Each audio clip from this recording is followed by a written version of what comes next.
Hello, hello, hello, everybody. Welcome to the stream with me, Forte07, and some more heavy rain. I'm sorry, I was looking up stuff and I didn't realize what the time was. Today though is November 29th. It's National Chocolate Day.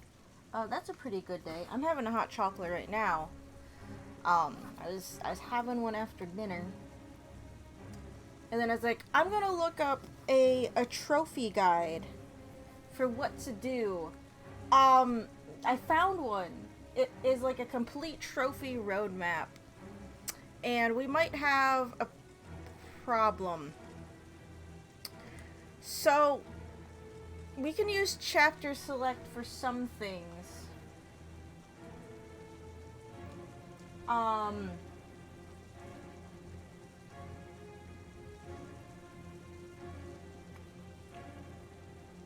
but not others.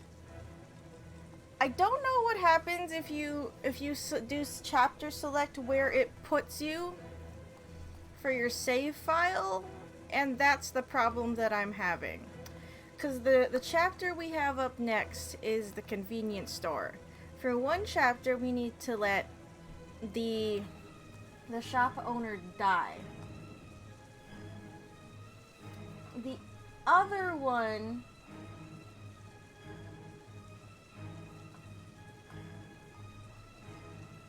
we need uh to talk the gunner down. And now I could start over using chapter to select to get where we are with the decision we have. It's just I'm trying to work on nerd, which I don't have. Um Meaning whatever file we continue on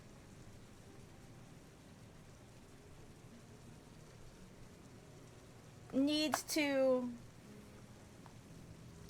be the one that we started because we were checking everything with Norman.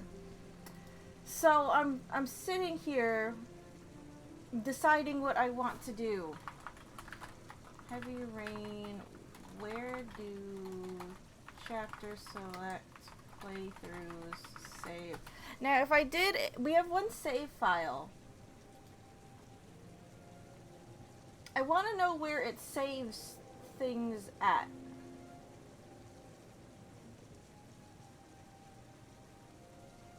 Oh, okay, it is.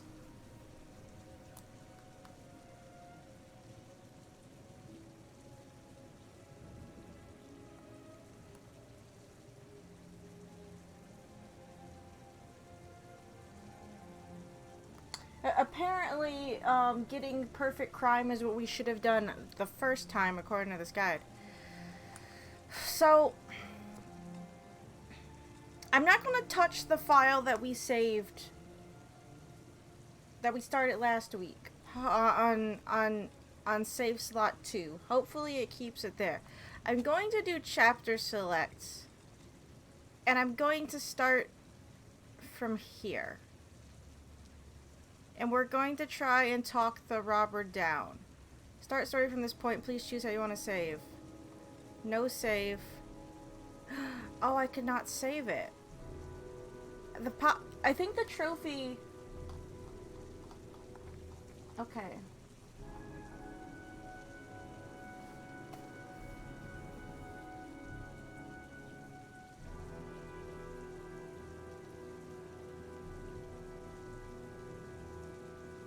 So the trophy should pop if I talk him down.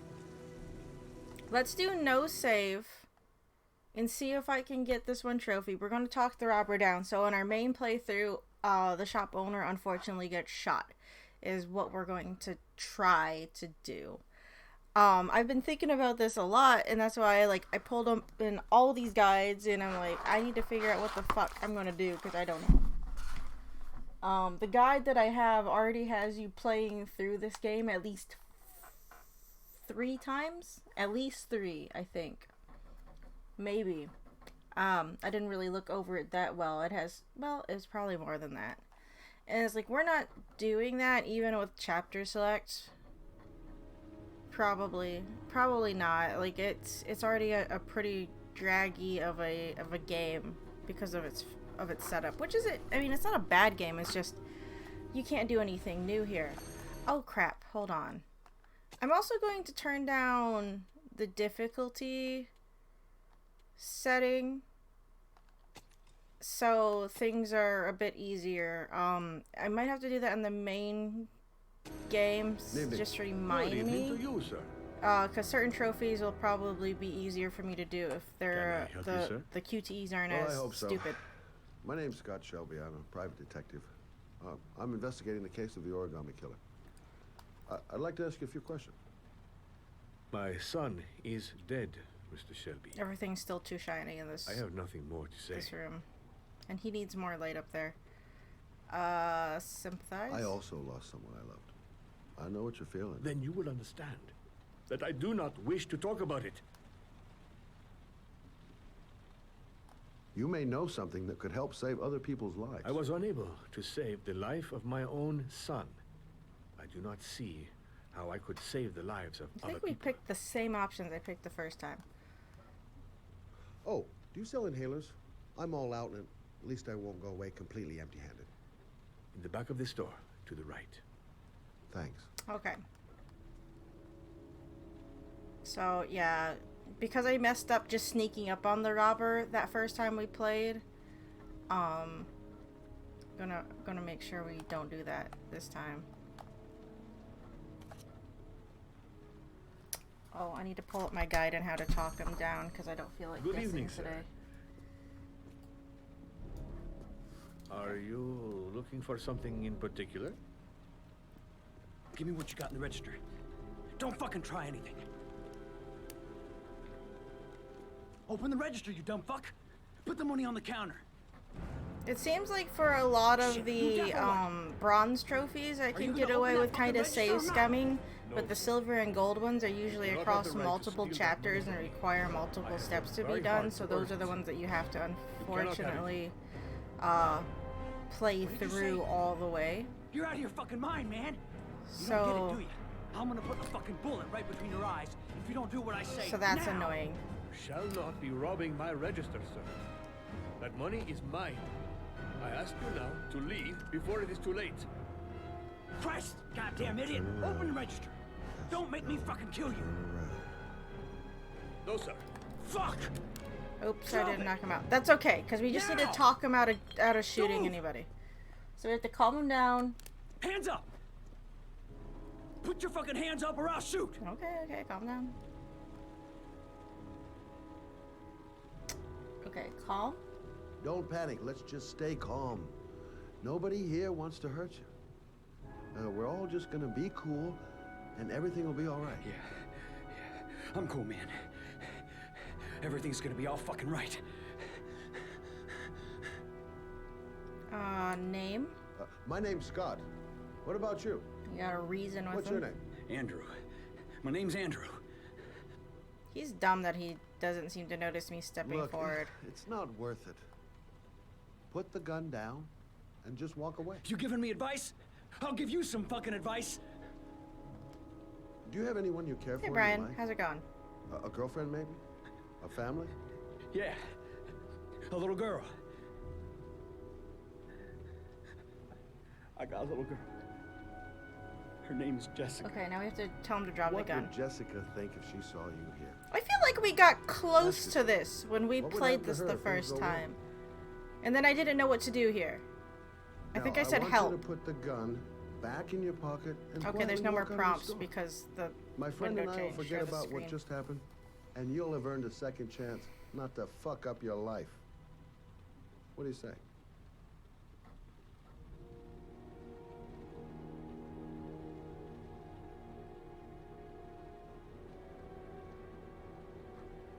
Okay, go on.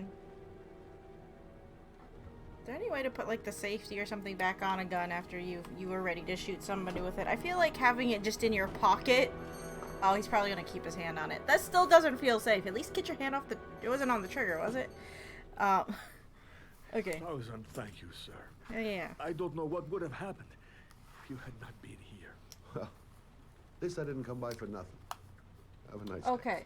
When my boy, Reza, disappeared, I received a letter with a locker ticket inside. Inside the locker, I found this box. I do not understand. I don't know if what I it have to means, watch this all the but way I think it must be through a sort of message or not. from the man who took my son from me. I don't know at what point the game Can I? registers trophies being earned.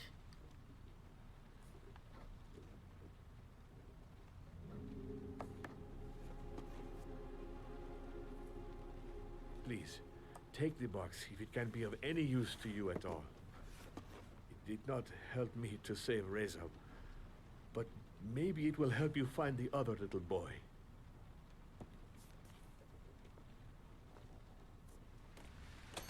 Mr. Shelby, I was beginning to think that there was no good to be found in this place. I can see now that I was wrong. Apparently this chapter drops a huge hint to Scott even knowing about Sean or probably being involved because it hadn't been announced yet that Sean was missing. But why he knows, I don't know. The lighting here is still god-awful. Okay. So that's the end of the chapter. Well, we're not going to continue from here. We're going to quit out and go back to our main file.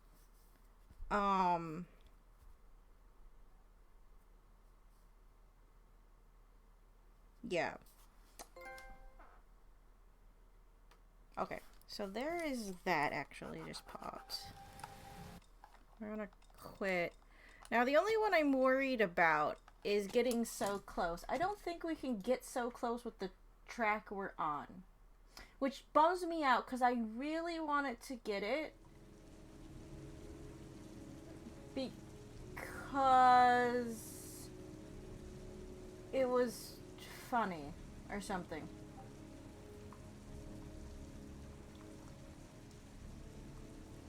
Oh, this is an endings guide.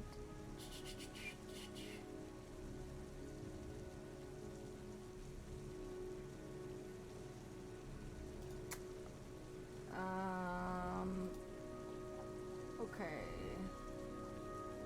See, I don't think in Perfect the Crime I can get so close because somebody has to die beforehand.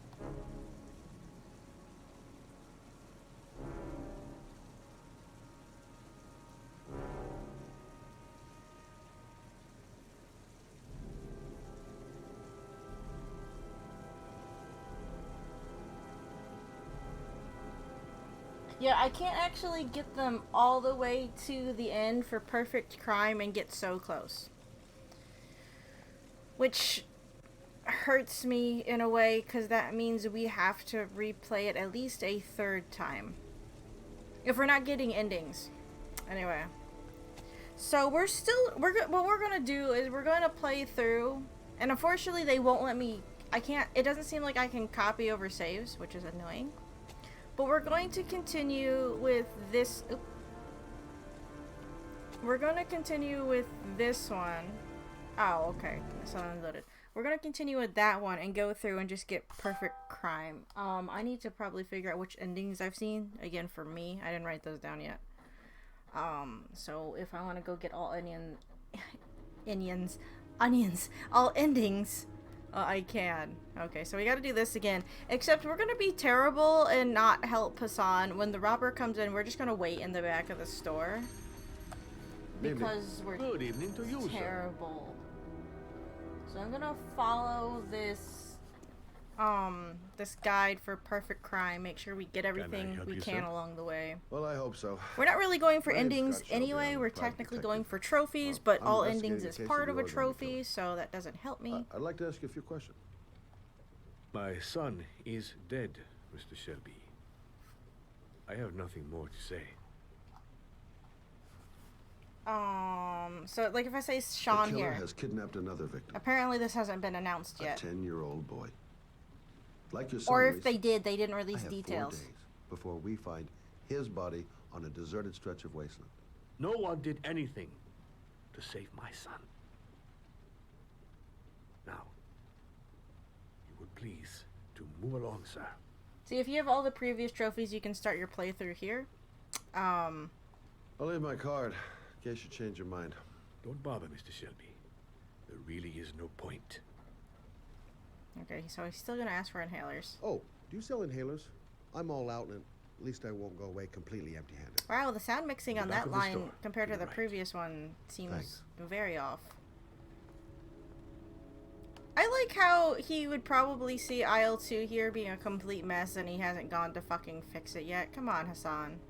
What else are you doing in here? You don't even have a TV playing, there's no music, your store's kind of boring. You could at least clean up your shelves. Okay. So, Good evening, sir. we're just gonna stand here. I'm gonna take my hands off the controller Are you and looking unfortunately for let something the in scenario here play out. Hassan Tell me what you got unfortunately in the needs to register. die for perfect Don't crime. fucking try anything. So I can't do anything. Open the register, you dumb fuck. Put the money on the counter. Shit, are you deaf or what? Are you gonna open that fucking This register feels or not? terrible to No, do. sir. You do not have the right to steal that money from me. The guide says very to hard to don't earn. move, don't interfere. cannot have So it. I'm just going to do nothing. What did you say? You're out of your fucking mind, man. You don't get it, do you? I'm How's gonna your put a week fucking starting, bullet right Brian? between your eyes How's your if you don't Monday? do what I say now. I don't like this. Shall not be robbing my register, sir. That money is mine. I really ask don't you like now doing to this. I leave don't like before letting it is people too die late. if I can help it. Christ, goddamn idiot! Open the register. Don't make me fucking kill you. I like how this convenience store seems to also No, sell sir. pillows. That I cannot do. Just an end cap full of I'll pillows. waste you, man. I ain't joking. I swear to God, man, I'll blow your fucking brains out. Can you do it already? Oh shit. God, I don't like this. This is horrible. Guy.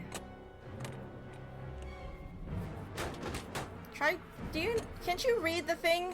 Fuck! Just put in like a fake Fuck! The goddamn transaction thing's locked. and open it. Or punch it. That's obviously working. What's he doing? What is Hassan? Oh, Hassan's trying to keep him from playing with it? I'm gonna count to 3. No, he's not. If you haven't opened the register by the count of 3, I swear to God, man, I'm gonna blow your fucking brains out. 1. There is almost nothing in the register, sir. You wouldn't kill a man for a few dollars. 2. It is not right, sir. It is not right. 3. I really don't like. Shit. Oh shit.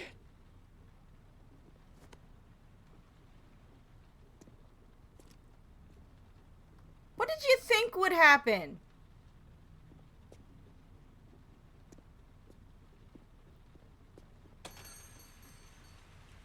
And he leaves with nothing anyway. You know, they can do ballistics on that bullet. Hope you had that gun well. Okay, that was horrible. I didn't like that I had to do that. But, guide dictates, ending dictates. Scott needs to get away with stuff. I don't know how you do that without knowing, like, I'm assuming I wish I had lived long enough. I'm assuming that you'd only be To getting look this it trophy, through of the course, if you eyes knew Scott was the killer, and then that's why you just have him sit Kill around in the my back of a son. store. Oh, well, you Too could, much anger here.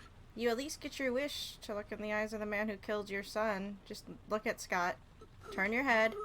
He's not going to, is he? Nope. Okay, well, we'll just do that at least. That's worse. That is, of course it's worse. Do you feel bad, Scott? I guess you don't, do you? Okay.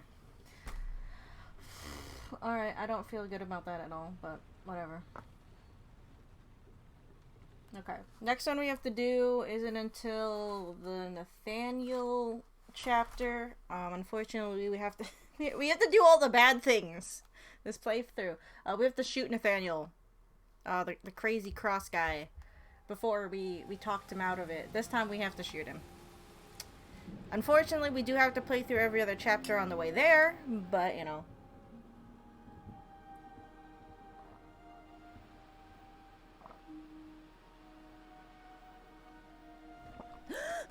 That includes Madison's annoying ass dream.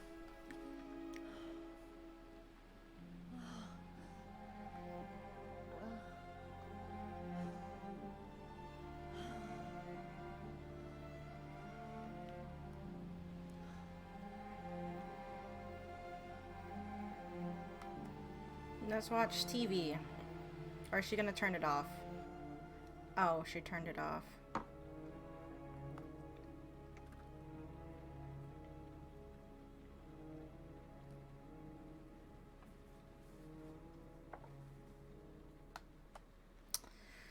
Okie doke. The thing is, the guide only lists chapters that have trophies in them. I still have to do ones that don't have trophies in them, of course. I don't know how much faffing around we have to do before things actually happen.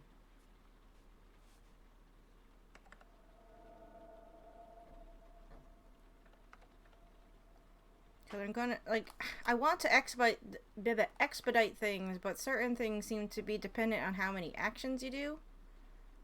So, okay. Oh, we never did go find the bathroom. Let's go find the bathroom this time. Because she said something about hiding in the bathroom after the people break into her house. I guess this is the exit.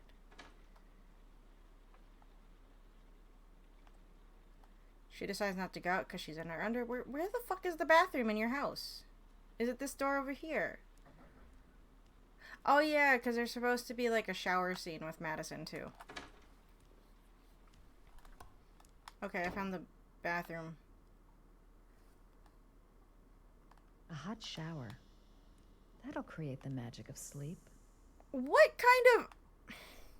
How much does... She's a journalist, right? How much does she get paid? Why does she have a Harry Potter bathroom sink in her bathroom? Why would you need... This loft, this apartment feels like something 4 people should be sharing. Because you don't need 4 fucking sinks in a single person house. Even a 2-person house. Look at how many sinks this is.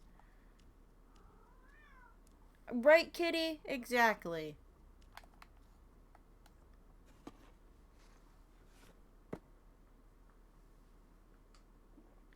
The sleeping pills?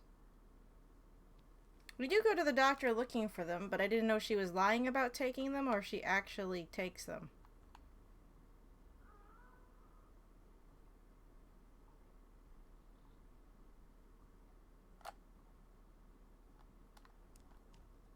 Does she actually... Does nothing happen here? Look, you get 3 fucking shower stalls? Because you're in like a repurposed public whatever the fuck this is supposed to be. It's huge. I'm surprised she only has 1 toilet and they didn't give her 5 toilets.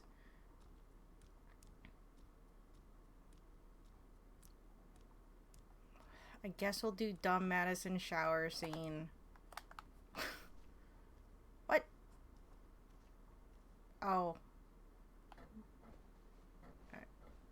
I gotta undress, I suppose. I mean, sure. Oh no.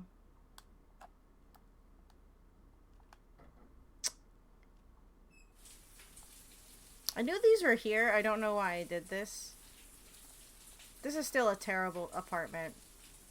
I hate this apartment. Okay, yeah, great. Get out of there. I'm not... We're not standing here all day. We can say we did it or something. Not that I wanted to do it, but... There, it did. There's still a copious amount of boob. Oh yay, we get to not forgive her this playthrough. That means we don't get awkward sex scene. Can't camera! Stop! Get it! She dried off. Please put your thing back on. Your tank top, your camisole, whatever the fuck it's considered, I don't know. What would happen if you didn't put her panties on? We're not obviously going to do it, but would the game let you just walk around like that, or will she say something? She'll probably say something. Oh, we should have taken our shower in the dark like fucking weirdos.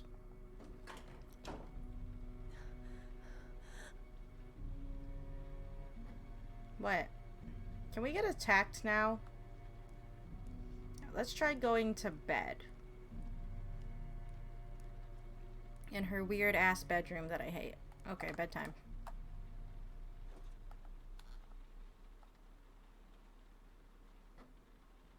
What were you you looking at even? Lie down. Sleep. Oh, and you're a delinquent that doesn't even use the covers. Can I get attacked now? I would like to move on. So this is another reason why I wouldn't want to play through for fucking...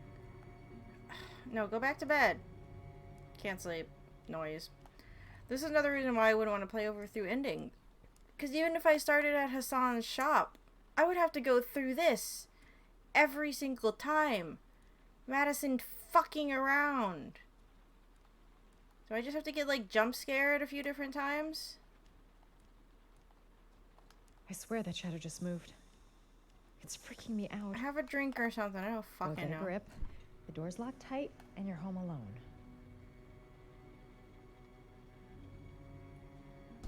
Did I see ice cream in her fridge?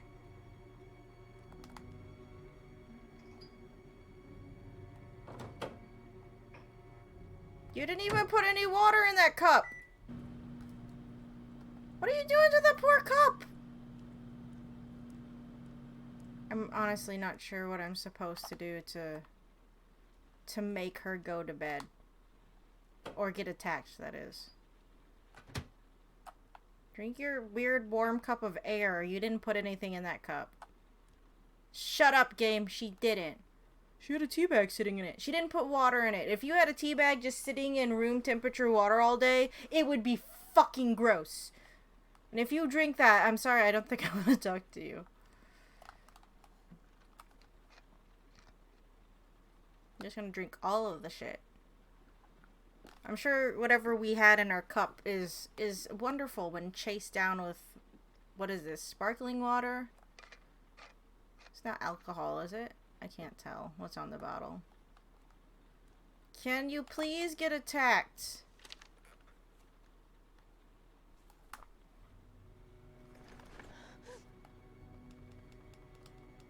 Okay, so it looks like trying to go to bed, messing with the computer, and looking through your Hype Town magazine triggers spookies.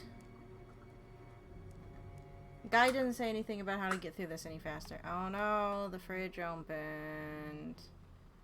Spooky, scary skeleton fridge. Okay. I'm gonna go check the fridge, I guess. Why does she just have a ladder there? It's for when she gets attacked.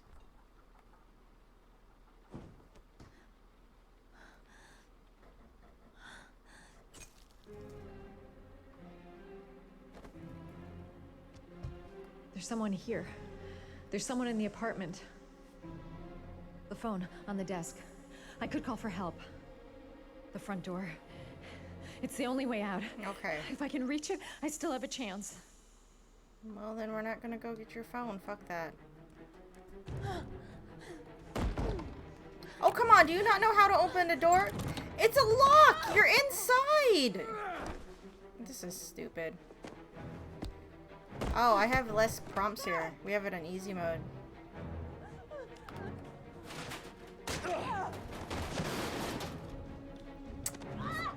See, I don't know if I want to keep it on easy mode then, because it gives me less shit to have to deal with. That makes it even more boring.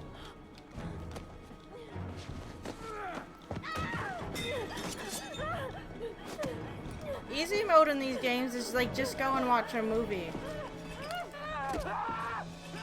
I think you probably also get more time for prompts like that. I think.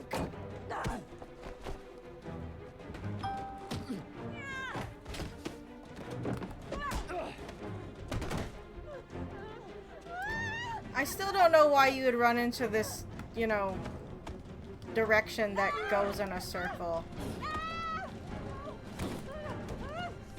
I really don't know what hitting those prompts do. It doesn't stop him from slamming us against the wall either. Lamp attack! That lamp... Oh, I guess all the lights in my apartment also went out. Okay, we're just gonna have a slap fight. That's fine. You have a clip-on lamp there. Rip it off and smack him. I still don't understand why, you know, that was an idea, but okay. TV attack. You missed. Elbow! No? I didn't have a prompt for that. Oh, okay. So you just get beat up here regardless. Okay. Oh.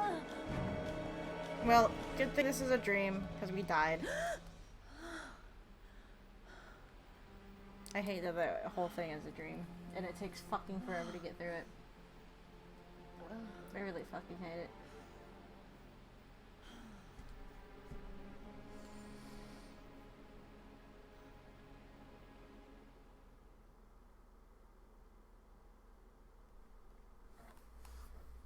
See, looking at this guide, I thought maybe replaying it wouldn't be so bad, but again, the guide doesn't list chapters that don't have trophies or anything important in them, so you forget about fucking filler chapters like Madison's stupid nightmare bullshit. At least this one's easy. Ooh, a weird loading error. Just need to go out the back and we'll be fine. We don't need to draw attention to ourselves. See, because if the killer was announced earlier, we probably would have had our house flooded with paparazzi already. I think this is probably new. Like, it just got announced or something, I think. I don't know.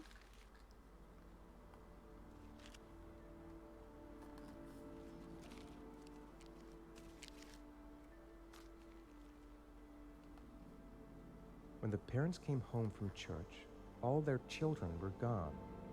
They searched and called for them. They cried and begged, but it was all to no avail. The children have never been seen again.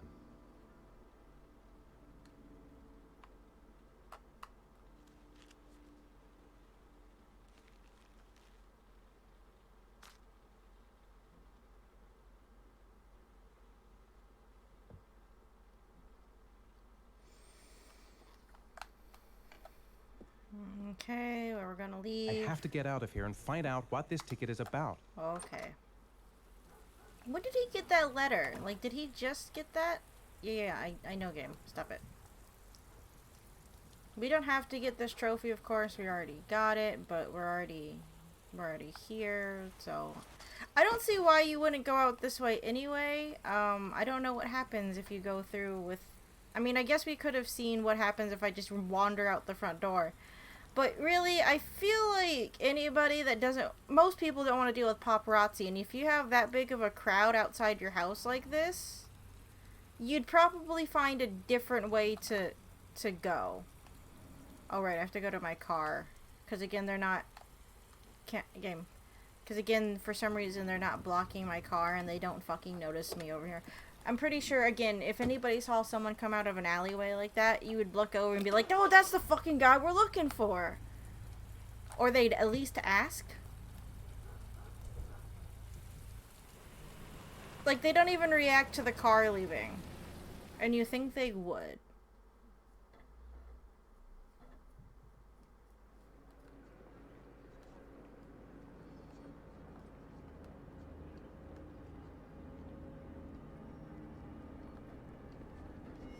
Okay, so we just have to get through here. We gotta go to the locker.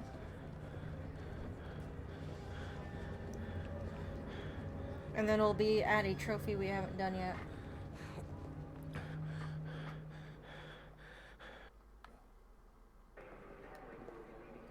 Gonna have to make it through the crowd.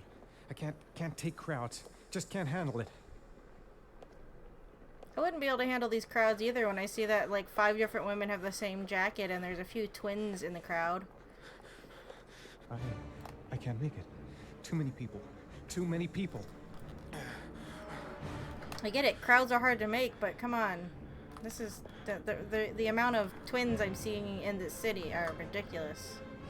How do you know, like, the boy you could be saving could be a twin for all you know, with all these redundant people I see around here. Oh, dying. I'm on easy mode and I messed up a QTE.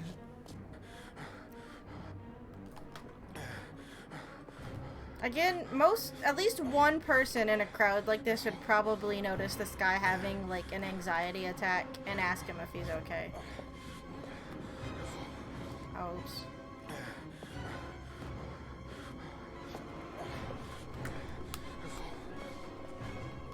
Especially if he's walking around breathing like this and holding himself like that, someone would ask. The world's not a complete and total shithole.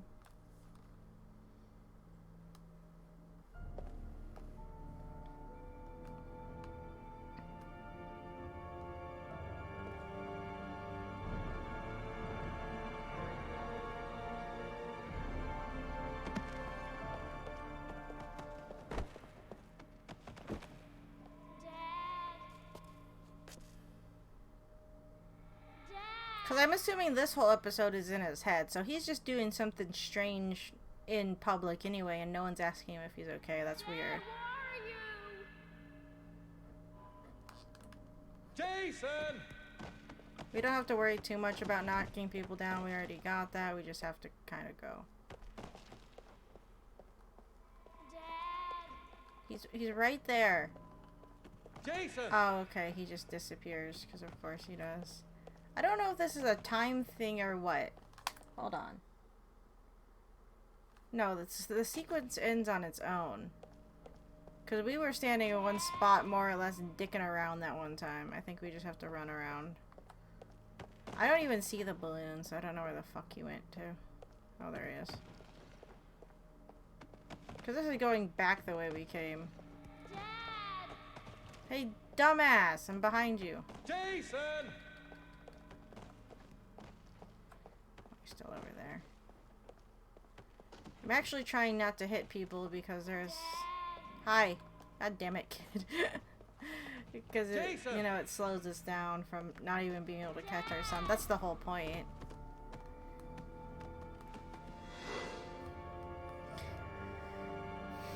Again, if you were doing this in public, somebody would check on you. Unless you notice, like, see that guy right there? He would have noticed. He would have said something. You're right in front of the ticket window. They would have said something because you'd be too close to the ticket window.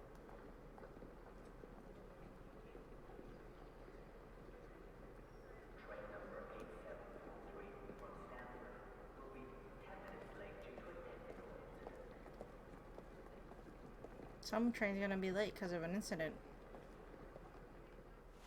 Line 18, box number 3.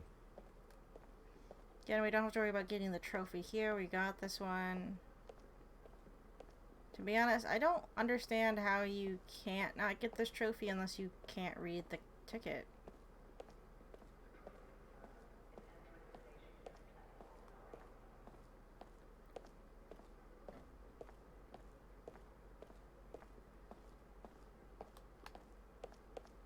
Okay, I guess you could either press up or down.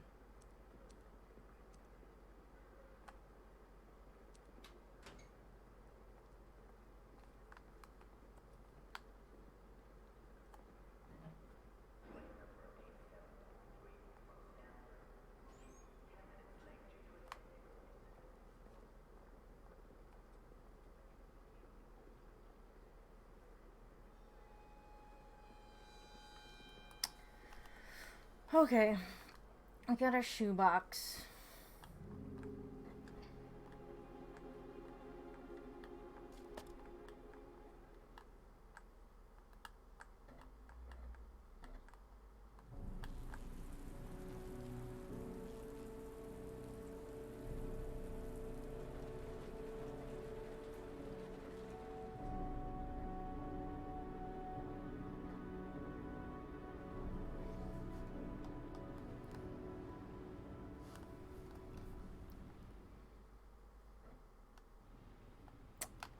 Okay, I thought we'd be out of this, but I forgot we have to go look at our box so we can start out on our first journey for our trial.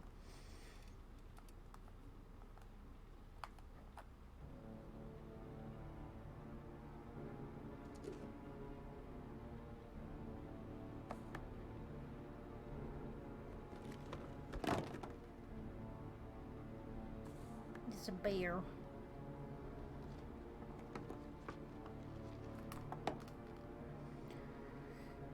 Oh, they're numbered. Okay. I was gonna say, how do you know what order? I guess I didn't notice the numbers the first time. We're not gonna look at the gun. I'm gonna look at the bear. It's a bear.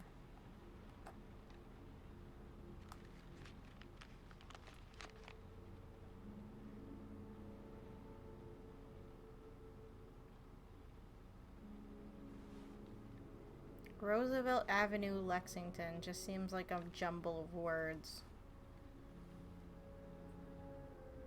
Unless that's supposed to be like the city or something like that.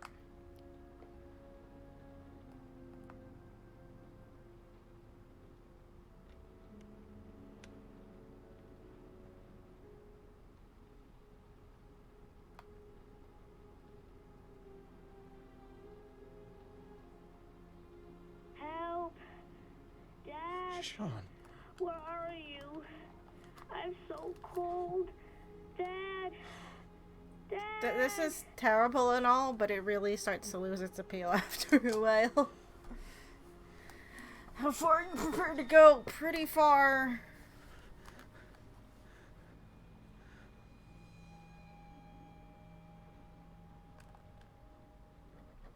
Okay.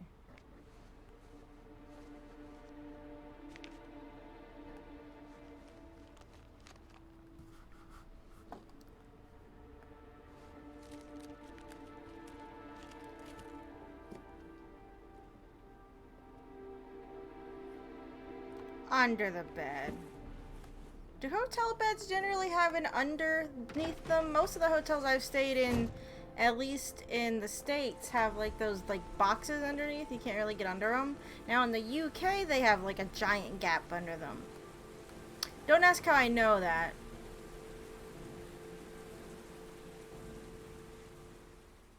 When I was over there, I might have tried to prank my ex. He went to the bathroom and I found out there was a gap under the bed, so I might have hid under there. Just to freak him out. I was more surprised that there was actually a gap under the bed, because over here, they don't generally have giant gaps under the bed like The killer that. is white, aged between 30 and 45. He doesn't act on impulse, but plans his crimes in a Oh very great, we gotta meticulous sit fashion. through this. He doesn't have anything personal against the victims. That's why he covers their faces with mud, to make them anonymous. Ah! Why does he kill them if he doesn't have anything against them? For him, they're more of an image, a symbol. That's probably why he gives them an origami figure and an orchid as gifts, to apologize for what he's done to them. Very interesting. And where does all I that think we're get? gonna get combative with Blake this time. Last time we tried to be level-headed. It builds up a profile But of I'm the gonna killer be and helps us aggressive with understand him. the person we're looking for. It might have been useful if it was done earlier in this investigation. I'm just gonna press triangle though, to do this because it's funny. One detail attracted my attention. The interval between the time No when one the gets to victim read any of the disappears and time information. when I'm the just gonna body is found constantly flip ranges through all the from 3 to information 5 they should days. already have. But the rainfall is always at 6 inches, give or take 10%. What on earth does that mean? All the victims were drowned in rainwater. The killer kills only in the fall when there is plenty of rain. Oh, it could be so that he puts it them in is some only sort in of the well fall. or tank Okay. that is open to the skies and that fills up with rainwater. The more it rains, the less time the victim has to live. Which still makes this whole Then I thing studied the highly geographical convenient. distribution of the murders. Generally, a killer commits his first murder near to where he lives, so he has a safe place to flee to if any complications Are the arise. slow pans The to more his confident he face becomes, the further he roams from his base. By supposed analyzing to the like locations where the indicate victims Blake is disappeared, somehow I was able to guilty isolate or a zone where the what? killer might Because he can be a suspect. And what size is this zone? Oh come on, this is a typical moment, term. Don't act like this isn't about a 10 square term. miles. God, he's so fucking Oh, great. contemptuous, and I Must hate be him. 10,000 people live in that sort of area. You gonna question them one by one? Aggressive It again. may not give us the address of the killer, but at least it's something to go on. Blake, if you've got a better plan, I'm willing to listen. Don't be shy. I'm all ears. So what's next? There are 2 suspects whose psychological profile might fit and can be connected to the comfort zone. I'd like to question them. See, because when Damn. you figure Waste out our that time with this bullshit. the previous or killer's the out there origami somewhere. killer We're is a gonna get off cop our or asses was a and cop, find we can jump to go for Blake. Blake, I've had just about enough. Again, of we're your gonna be shit. aggressive You've and been mean to chasing this guy him. For what? 2 years? And what are you caught, huh? Nothing. Absolutely nothing. What, you think you can do a better fucking job than me with your psychology degree and your great glasses? Well, let me tell you something, pal. That don't mean zip when it comes to getting out there. You're just a fucking bureaucrat. We've known each other for like a day in this universe. Nope. Your vast experience hasn't prevented 8 victims from being murdered. Fucking asshole! Oh, fight! Let me fight him! That's Enough! Damn. I won't fight him. But see, He said it took 6 inches of rainfall before the victim died. because we know Blake is working with How much Scott time do we have when it left? comes to his investigations by giving him tips, is there weather any forecast chance is that right. Blake was like covering up 72 hours. Scott's misdeeds, or is Blake just that dumb that he can't put 2 and 2 together, maybe? Okay. Unfortunately, we have to let Blake get away. See, I'm playing this backwards. I think, because I get to let Blake get away with shit that I wouldn't normally condone, like we did the first time. No answer. But, We waste our time coming here. Maybe we should have a little look inside anyway. There's nobody home. But trophies dictate I have to do bad There things. is now. I'm not sure that's entirely legal. It's not. Call the cops.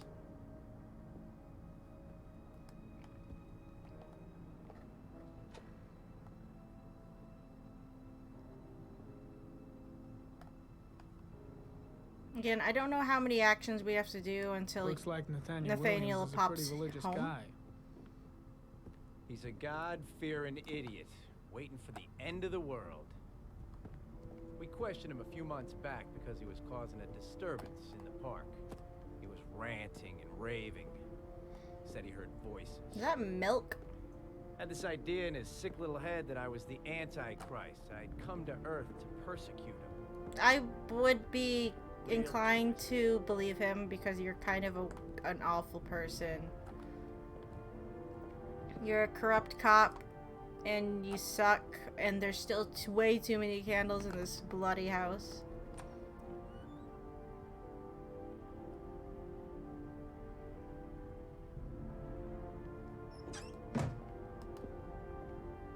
Pretty sure writing on the walls like he does too is gonna make him not get his deposit The or walls anything are back. covered with writing. Quotations from the Bible. Oh, okay.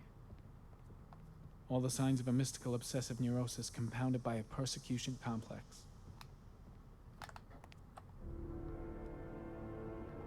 It's stifling in here. Those windows haven't been opened in years. This looks like a Silent Hill house. You don't have to be a profiler to see he's not a killer. We're wasting our time here. Cool. What am I supposed to do until he gets home? I don't remember what I was doing last time where he walked in.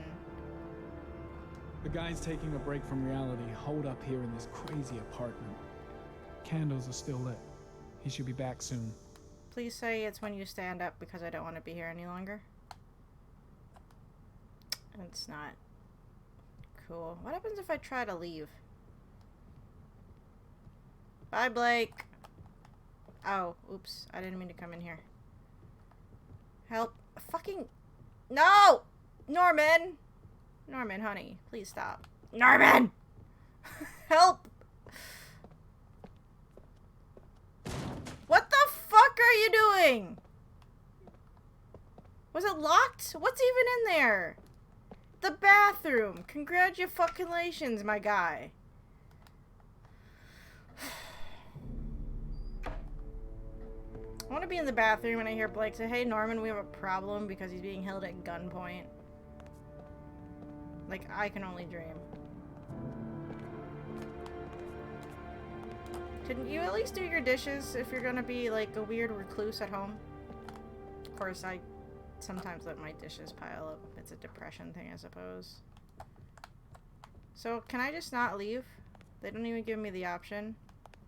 The door's right there. The controls are not cooperating with me today. I want to look at this wall. Okay, well. I don't know what else to look at in this house. Did I miss something? What are you staring at so intently? Just the walls, okay, great.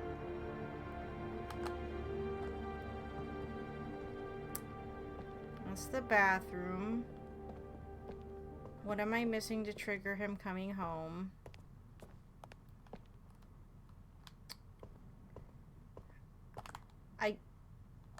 I don't have any more prompts. All it takes is one can to fall over and boom, it's all up in flames. Yeah. Hey, Fission, do you need to let Blake... no, I actually have to shoot him. I have to get Blunder, and that means I assume he has a gun in his pocket. We get to let him brutalize the psychologist later on. Just the man we're looking for. Is what we have to do, though. I'm gonna do get bad cop. Ministers of Grace defend us. I'm Agent Norman Jaden, FBI. Norman. I'd like to ask you a few questions. Norman's my favorite. And I have As to let God him is die my this witness, I haven't done playthrough. I hate anything. it. I'm innocent. Relax. Nobody's accusing you of anything. I'm gonna shoot We you just wanna in like talk. 5 seconds, though. Alibi.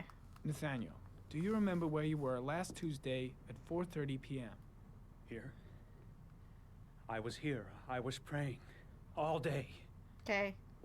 Was there anybody with you? No. No, I was alone. You didn't say Jesus? Where do you work, Nathaniel? You have a job?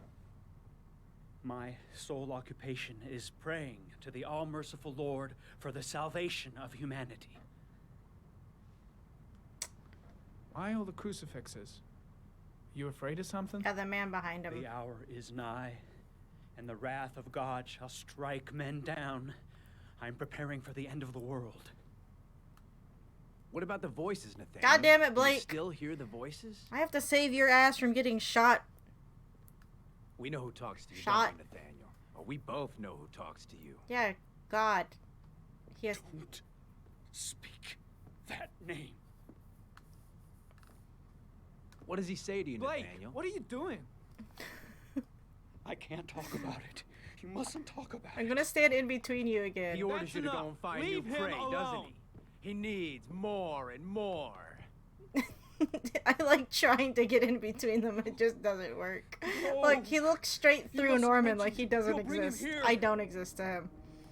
He told you to Hard go as and find that shit. kid in Are the you park. out of your the mind? voices tormented you all night long. You wanted them to stop. This didn't is you, probably Nathaniel? making Nathaniel feel even worse that there's two guys taller than him just circling him. So you obeyed them to make them stop. You took that boy with you and you dragged him. Isn't that right? Dude, fuck off. Excuse me, Blake. Blake. Stop! Stop! You killed them, didn't you, Nathaniel? Are you gonna confess, you bastard? Dude, cut it out. God, can I shoot Blake? I hate that Blake has to make it through to the end. Put down the gun, I shall Nathaniel. dispatch you to your father Oh, in wait, that's right. hell. He does have a gun, He is and the son we of think Satan. he has a He separate was gun. sent to earth to destroy us. For Christ's sake, shoot! Sorry. I shot him. I don't like doing that. Yep. Looks like you did. Why did we shoot to kill? I guess he was armed. Can't say I'll miss him. Oh, Come on, let's go. I feel so bad. Oh, my sweet baby boy Norman, no. No. Can I have my trophy now? Is it worth it for the trophy? It's not. Did I tell you guys about how I played through BioShock and then I was going to go through and do the ending where you like sacrifice all the little sisters? And I never finished it because I did the first little sister and I felt so guilty. I was like, I need to take a break. I've been on break of playing that playthrough of BioShock since then. So it's been years. Oh, I didn't even give him a chance to not do the thing. I just shot him. Feels bad. It feels really bad. Also, why don't you aim for like the arms or something? Shoot to like, you know, disable. Okay, wait. We're not even gonna go. Can I just? I'm the same way. Immoral choices. I can't do it. I don't know if you were here, Fission, but we did the thing where we had to let Hassan get shot, and that was painful. It's like I don't like not intervening if I can. Aim small, miss small. Like, I get it, Nathaniel had a gun out, but I really don't know why you had to aim for, like, the head. Aim for the knee, the elbow, the shoulder, the hip, the leg, the upper thigh. You're not even that far away. I'm pretty sure you'd be able to hit upper... but he didn't shoot him in the torso, didn't he? Wasn't he, like, aiming at his head? Anybody home? Mrs. Bowles. Okay, so we have to make sure we do the baby stuff here correctly. We messed up, I think, on, like, one thing. That's why we have it set on easy mode, so the prompts aren't as stupid. Do I have to read the suicide note to go find her? Oh. To be honest, I closed my eyes when I shot him, so I didn't see where Norman was aiming. See, it's because we let our anger get to us. It's because we were aggressive with Blake. It's like being a Jedi. The anger is consuming us, and now we're going down the same dark path as Blake. It's a precautionary tale. If you don't want to be like Blake, don't get aggressive with him. Mrs. Bowles, are you there? You can't load individual. Well, okay, so we're going for, like, super bad endings. So we're going for perfect crime where Shelby gets away with it. So that means that everybody related to the case that Shelby needs to eliminate has to die. When it comes to certain trophies, we can load from chapter select. We did that for Negotiator in Hassan's shop because we had to talk the robber down. This time, when we started afterwards, we just let him shoot the poor guy. But we're going for perfect crime right now. And just getting all of the other trophies we missed. If I'm correct in my list, we should have all of the trophies more or less, except all endings. And that requires me to go through the whole game because certain, tick boxes have to be marked each time in a playthrough, unfortunately. And that means having to go through everything. At least up until, starting from Hassan's shop, because we got all the trophies prior to that. So we don't have to go through all that nonsense, but we still have to do everything else.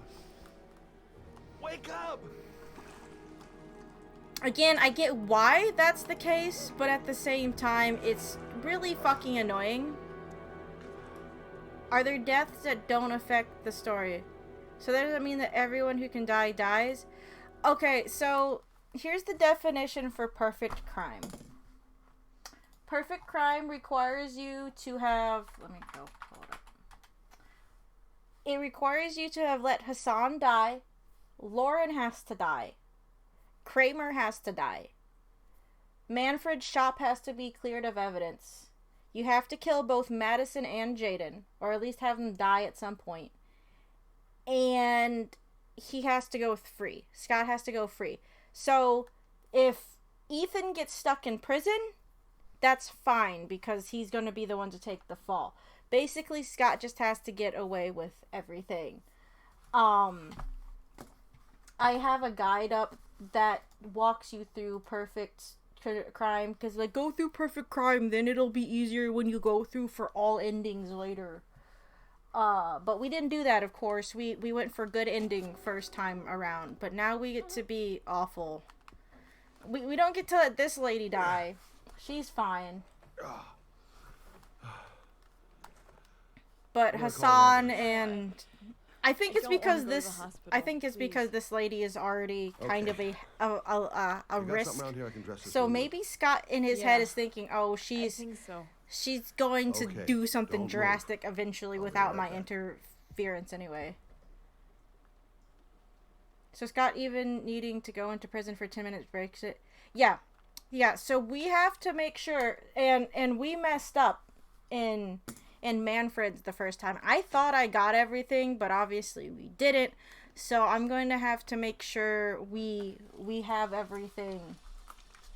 I have a list. It should cover everything. Because, yeah, I thought I was thorough. I was noting things down that we touched. So I don't know what I missed. Maybe the doorknob going in. So yeah, we have to make sure we don't get pulled over by the cops. We have to leave and they can't find us. Yeah. And again, we're playing with easy mode controls on. I'm here for you, Susan. So things aren't as difficult. Because in a bit here we have to do the Kamikaze trophy, which if you remember is the car trial. And you have to do a very specific set of prompts for that to count.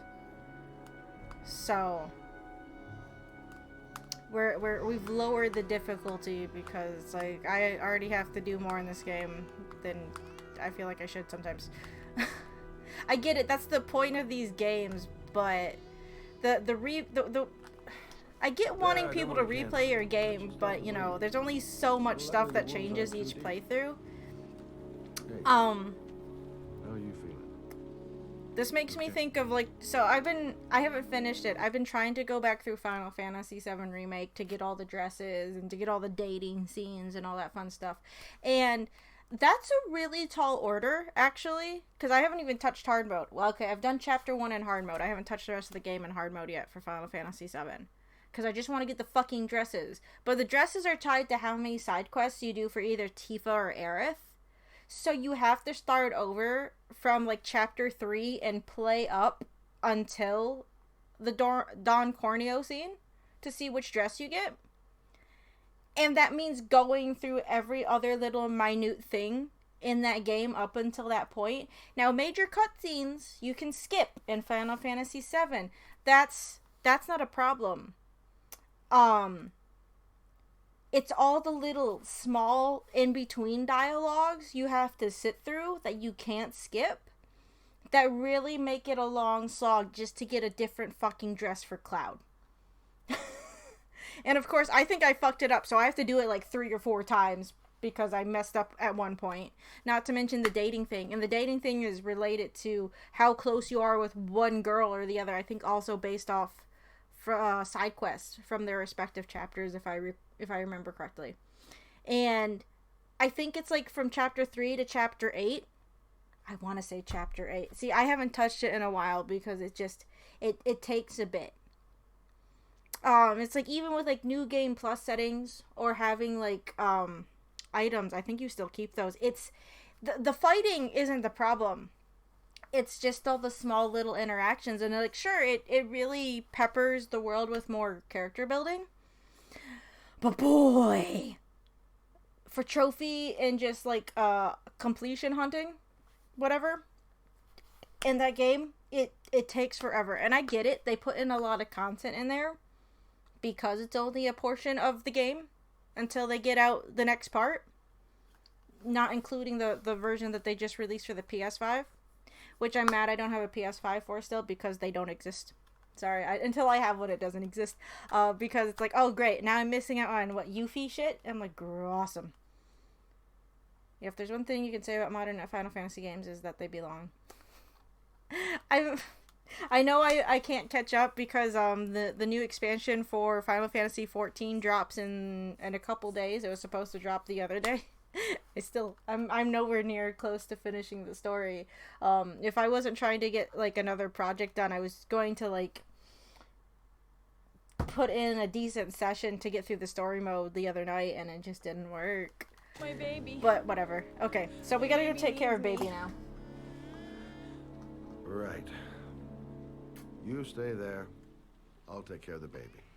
Okay? The slowly prompt will not appear on the easiest difficulty. Okay.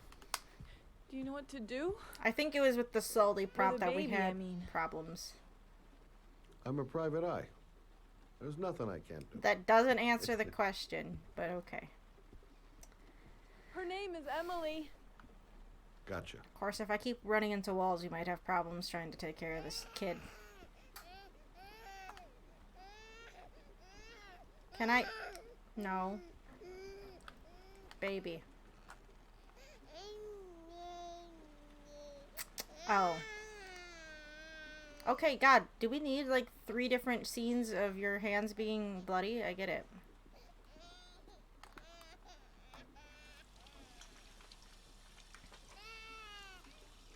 But yeah, again, I probably won't do the other endings on stream. It'll probably be another thing I have to do off stream. Of course, every time I say that, I never actually end up finishing most things off stream, unfortunately. Still working on new Pokemon Snap. I haven't touched Deadly Premonition 2 since we played it because getting the stamps for that is... I don't think it's worth it. You don't get anything. Like, at all, from what I can tell. It's just there to do it. At least the achievements, or at least doing the side quests in Deadly Premonition 1, you got good items. That made some of the combat things you know, bearable.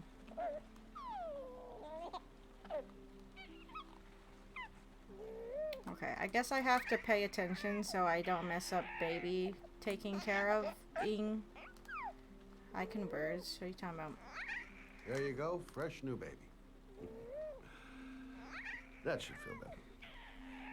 Right, Emily?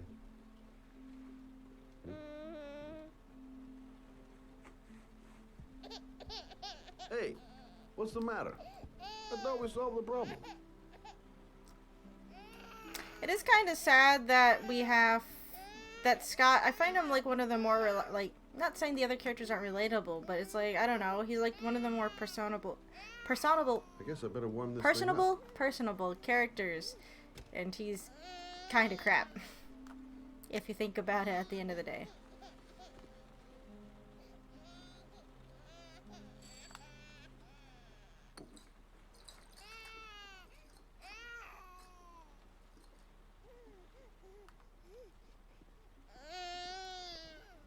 I think I said that the first time, but still, it's like, even with this scene, you know, I like how they handle him. Oh, Emily, are you hungry? Huh? You hold on. I'll just tilt this bottle a little bit so you don't choke. Okay.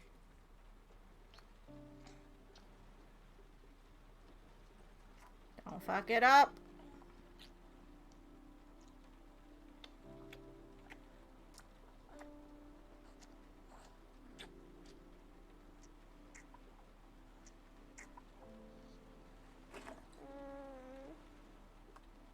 Okay, warm up bottle feeder and rock her to sleep, and then we should be good. I changed her too.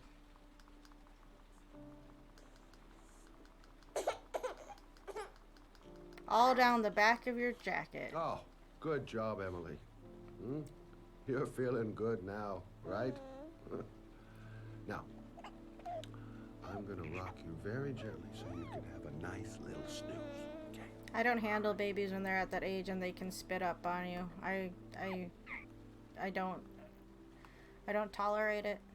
My sister had one of my cousin's kids like throw up like right on her face because she was like lifting them up above her head and they just burped up on her. I was like, no, never, never, never, never.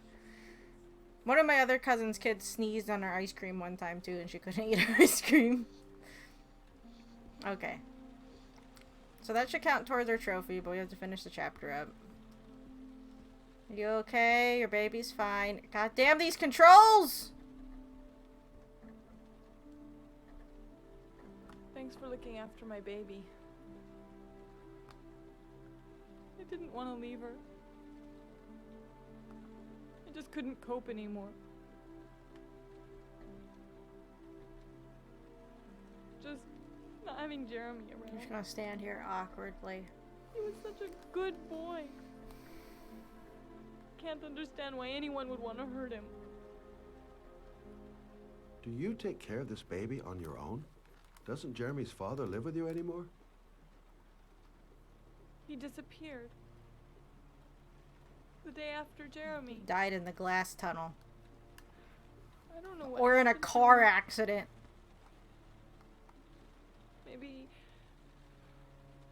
Maybe he couldn't take it.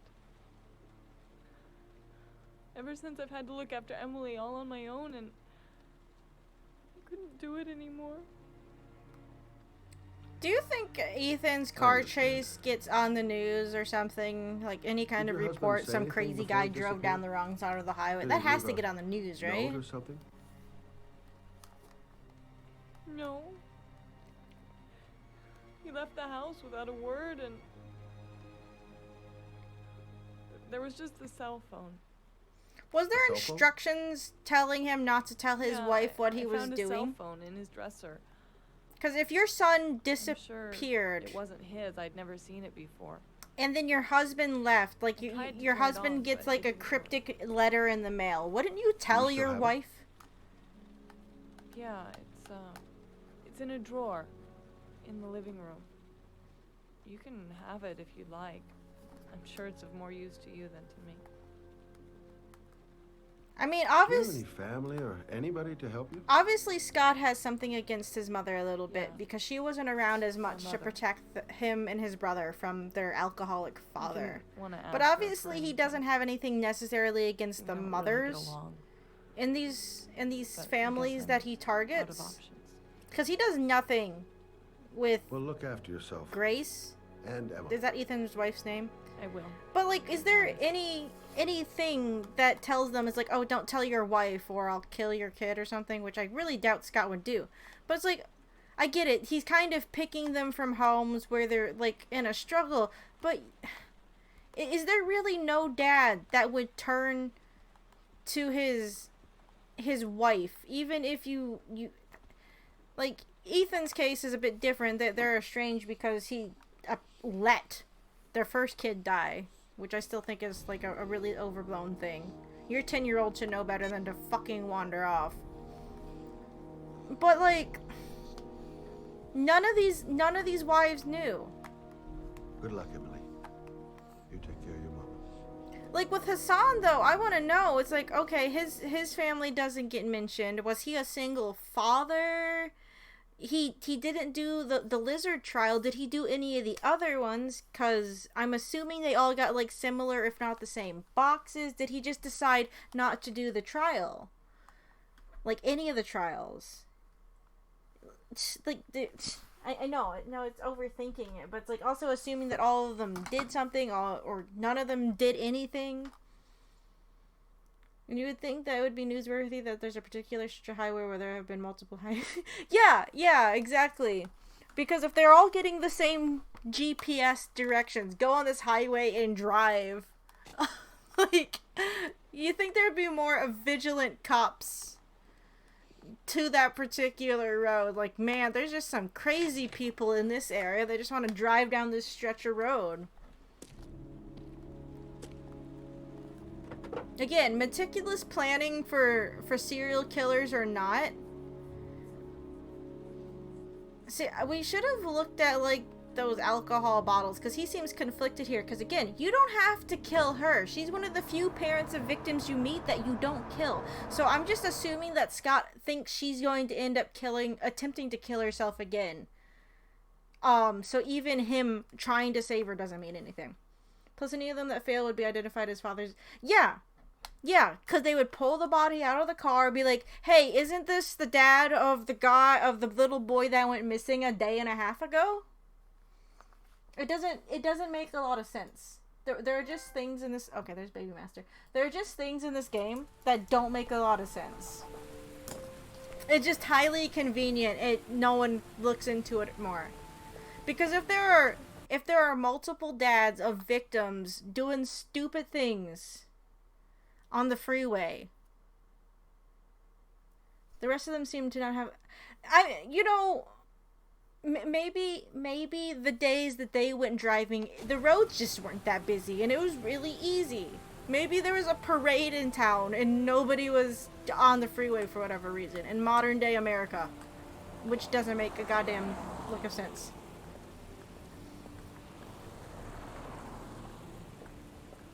But again, like, how much do police lieutenants make? Did Scott just get adopted by a wealthy family and he has a shit ton of money? Like, if we all assume they all get bear trials and they have to do this, he's killed 8 dads, meaning he's had to get 8 different cars with 8 different GPSs with custom instructions on them. Okay, now he doesn't have to keep them all in the same garage. Obviously, he can keep them in different places. But this car has been sitting here for years. Again, if we pay attention to the guy we talked to, he's like, oh, didn't think you'd come back for it. We kept it all oiled up for you. It's been 2 years. Like, you've been keeping a car at least in perfect working order for 2 years. How much did he pay you to keep up on them? I know we touched on it last week, but really, that has to be like a really tall custom order. Hi, Roy. I need this car, please. I'd like to get my car. And Roy, who's an old mechanic, doesn't recognize who it is. Like, he's like, oh, didn't think you'd come back for this. Meaning someone else came and dropped off this car. Obviously, maybe not Shelby, because there's no way Ethan Mars looks like Scott. That car's been there for 2 years. We took it out for a drive every month and checked the tires and batteries, just like you said. Okay, they say just like you said. That doesn't mean, of course, that he dropped it off in person. He could have called and be like, hey, I had a car dropped off. Can you take care of it for me until I come get it? But again, Scott and Ethan don't sound remotely the same. Here, it's the 3rd floor down. Service elevators. Ah, you have yourself a good one, Chief. Thank you. I don't know how I was able to skip those voice lines where you didn't finish them, but thanks. I wish Ethan would walk faster! Ethan, your son's dying in a pit, and you're meandering. I guess he's trying to not, like, raise suspicion by running around everywhere, John Wick style. I'm assuming that's what John Wick does. I still haven't seen those movies. But, come on, a little bit more urgency in your step. You're walking around the same speed you did in the mall. Maybe you shouldn't do that.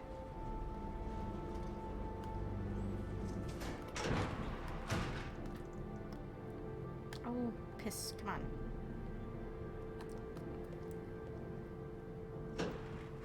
Look at this urgency. My son's going to die.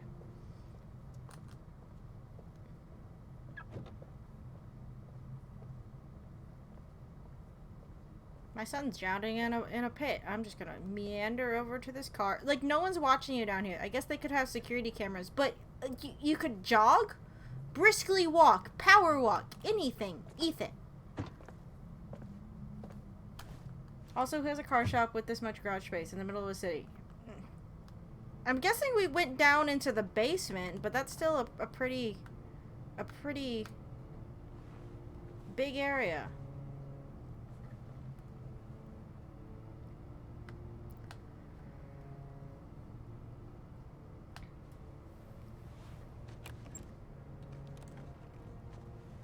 It really is. I'm just saying, like, you know, if you think about, if you think about, like, the logistics, other games with cops, like, okay, if this was maybe one of the Saw games are in a universe where bullshit happens. This isn't Deadly Premonition. Deadly Premonition clearly has supernatural elements to it. This is set in a real-world setting. Your destination is that just has really convenient settings for their serial killer.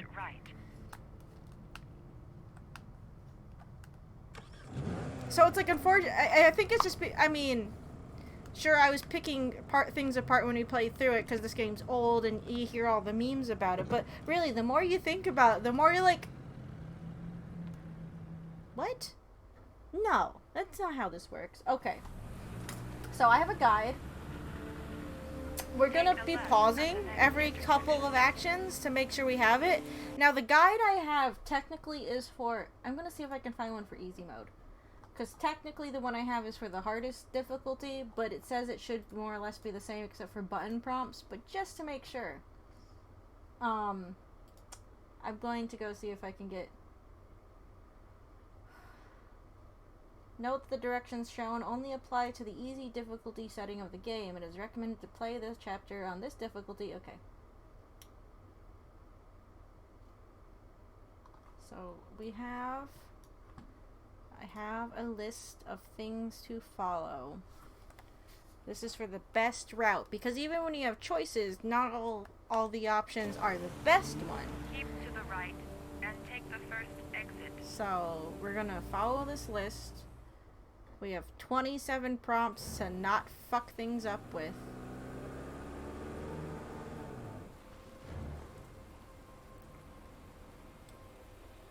So fingers crossed we can maybe get this done. I don't, like... You have reached your destination. What color trophy is this? This is only a bronze trophy. So if we fuck it up, we can always save out for our main file and then go back to... This is one of those trophies we can actually say, chapter select through. Are you ready to show your courage in order to save your son? Listen carefully. Take the highway. Of course, from the sounds of it, I'm gonna have to play this game a few times for endings, so I might have to do this anyway, but I'd rather get it out of the way now. Webnet shop! No, Sean. I can do it. I'd do anything to save my son. Good, because we're gonna shoot someone later on. I hope you're prepared for that. If I succeed, I'll get more letters for the hangar. It's my only lead. No turning back now. Punch it, Chewie! Punch it, Chewie. Okay. Do it. I've got to do it. For Sean's sake. I have no choice. You see how he's building himself up? Right here? Right? He's like, I'm gonna do it. I'm gonna do this for my son. But when it comes down to killing himself with a poison, he's really on the fence about it because the little voice in the GPS guarantees the poison will kill you. You fuck this up, yeah, you're probably gonna die, but you know, he'll muscle through it. Punch it! Okay. First one is right, then tilt left, then another right, then a left. Not tilts. Okay. I'm gonna just double check. I played video games occasionally. I'm not very regularly often. Okay. Just making sure.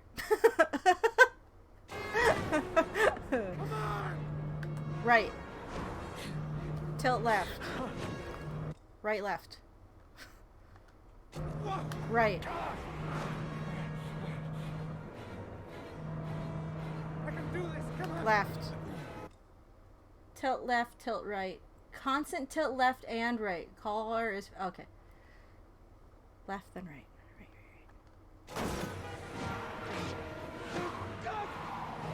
Left. Right. Fishtailing. Come on. Come on. Tilt left, tilt right. Man, change tire. Left,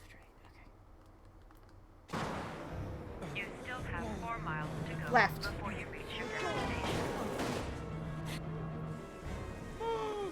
Right. Left and X or O. Okay. Get out of the way! Left. X. Oh, come on! Right, left, right, left. Right. Left. Right. You still Left. have 3 miles to go. Now we don't have options for those ones. They're just listed so you don't get lost. X or O, right, right, tilt left. You reach your destination. X. Right. You still have 2 miles Right. to go before you reach. Tilt left, right, on approach to toll barriers. Now, tilt right, avoid the cop car that swipes at you. Note this must be done slowly. If sparks fly, you've done it incorrectly and are locked out of the comic. Of course I am. What did we do? What was our last thing? Tilt left, right. Left.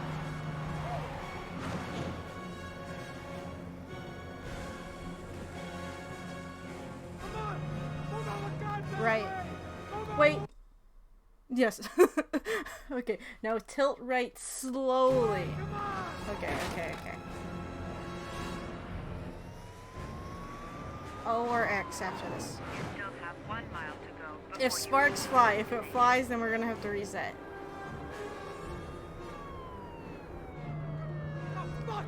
Slowly. Okay, we did it. We did it. X, tilt right, right.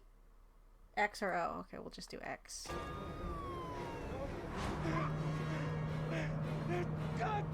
X. Punch it! Wait, what is after this? Tilt right, right. Okay, gotcha. 2 rights. Right. Right. Okay. Hitting the police robot. X or O, tilt right, tilt left, X or O. Okay.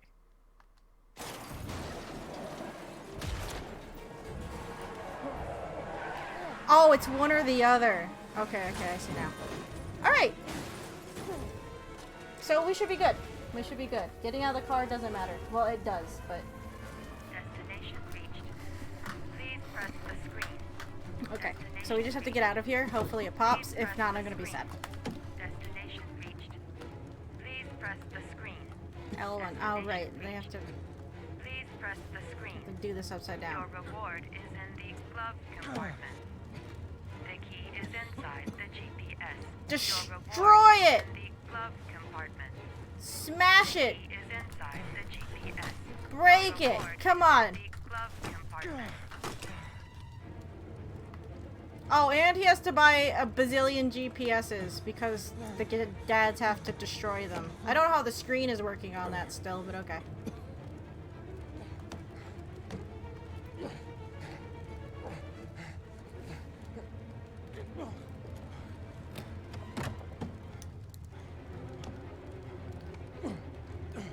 Okay, can we get out of the car now? Great.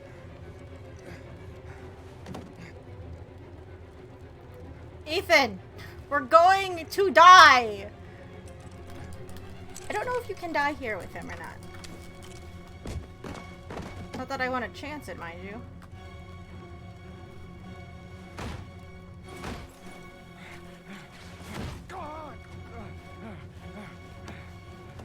Oh, the glass here doesn't bother him, though. Okay, bye. Keep to the right as you take it. He's going hard in the paint. I have no idea what that means, but I heard in Fast and Furious. I don't think... I've maybe seen a Fast and Furious movie in passing because my cousins like it, but I haven't actually seen them myself. So I wouldn't know what that means either.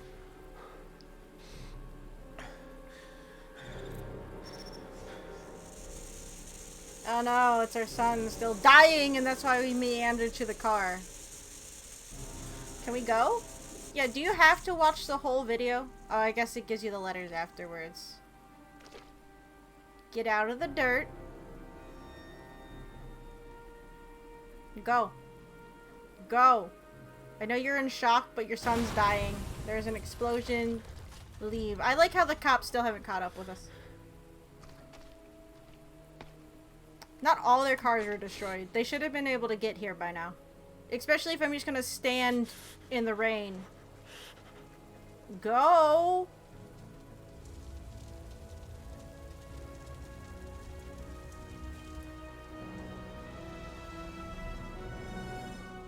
No, there the cops are. Okay. So, that should get that one out of the way. Yay, and we get to deal with Madison, and she doesn't have anything new that I get to do. Joy. I think Madison might be my least favorite character. Just because. To be honest, I don't like her face, and I'm not sure why. Yay! We did it! We did it. Okay, this is just one of those things where we find a nearly dead Ethan. Well, I guess he's not nearly dead. He just has a few broken ribs that doesn't impede him at all the rest of the game.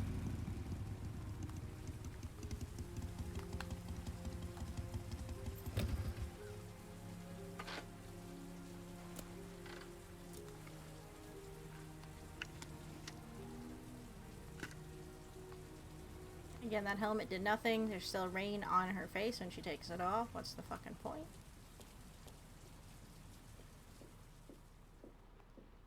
The atmosphere here is one of concern, as there is still no news of 10-year-old Sean Mars, who disappeared yesterday. Yeah, see, they said yesterday. Okay, I don't know what the timeline is, but whatever. I don't know why I keep pausing. I just need this. We don't need to listen to really anything else in this game. Hello there, sweetheart. What can I do for you? This guy is just dripping with I'd like a room. grease. For you? Anything. Feeling the register.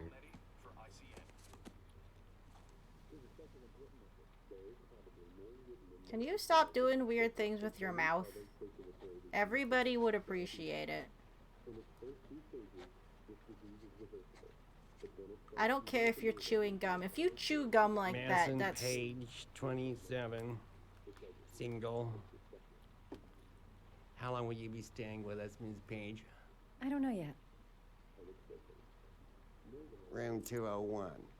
Last floor, stairs on the right, in the courtyard. Thanks. The pleasure was all mine. Stop! That's for sure. Stop. On the right, like these ones?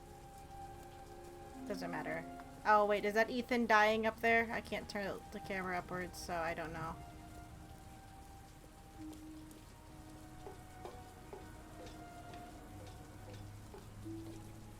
So we're just gonna leave our motorcycle over there. Hi. Oh, you're not Ethan. Who the fuck are you? Oh, I need to go up a floor. This is only the first floor. He said 201. Guys, do you get the symbolism? It's the Crossroads Motel, and it's where Madison and Ethan's roads cross. Ow. Shouldn't breathe. Shouldn't have not have breathed in so hard. What? Oh, I did it wrong. Am I in the wrong area? Is it on the other side? 211. 209?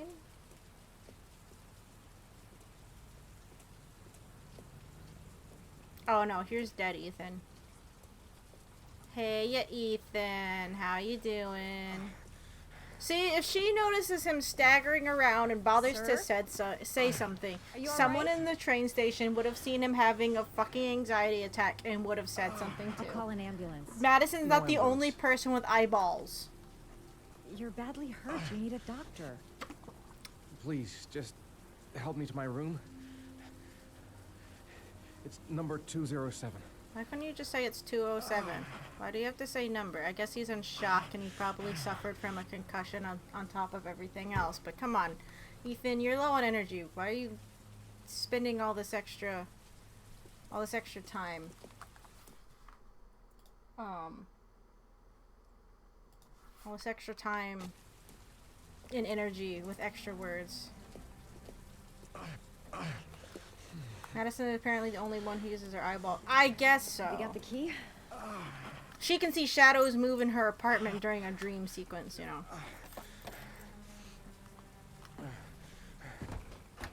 We don't have to forgive her this game, though.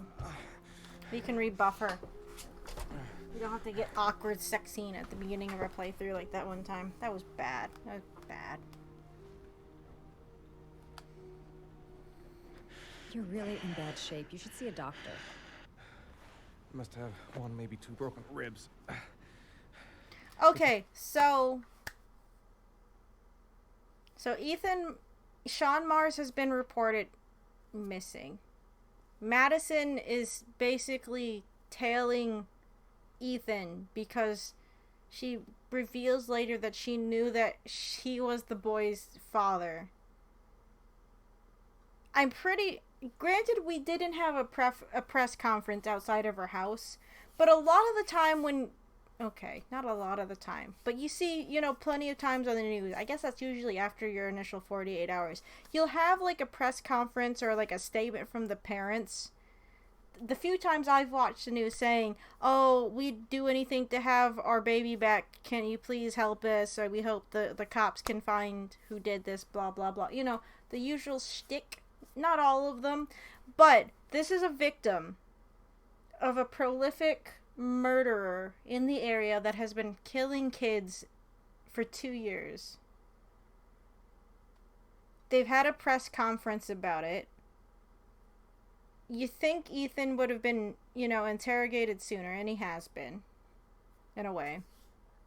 So, some knowledge of this man should be out here, even though it's been a day.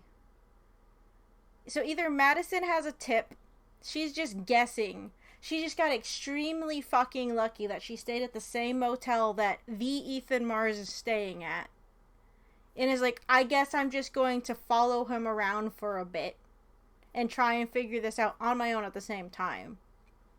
Again, the coincidences here are just astronomical because she's investigating the kidnapping and the murder. Because that's why she's going around to these different areas anyway. She happens to run into Ethan. is able to patch him up where he can keep going, is able to help at the end by getting the full address if you don't, or telling Norman if he doesn't get it. Like, the crossover with all these characters, because they don't just cross in one or two places. They become very, I get it, they become entangled with each other and fate and bullshit and whatever. But it's like, it's doing it in ways that are highly convenient. Okay, I'm gonna go get you, like, painkillers and bullshit and make sure you don't die. I don't remember which one of these are which.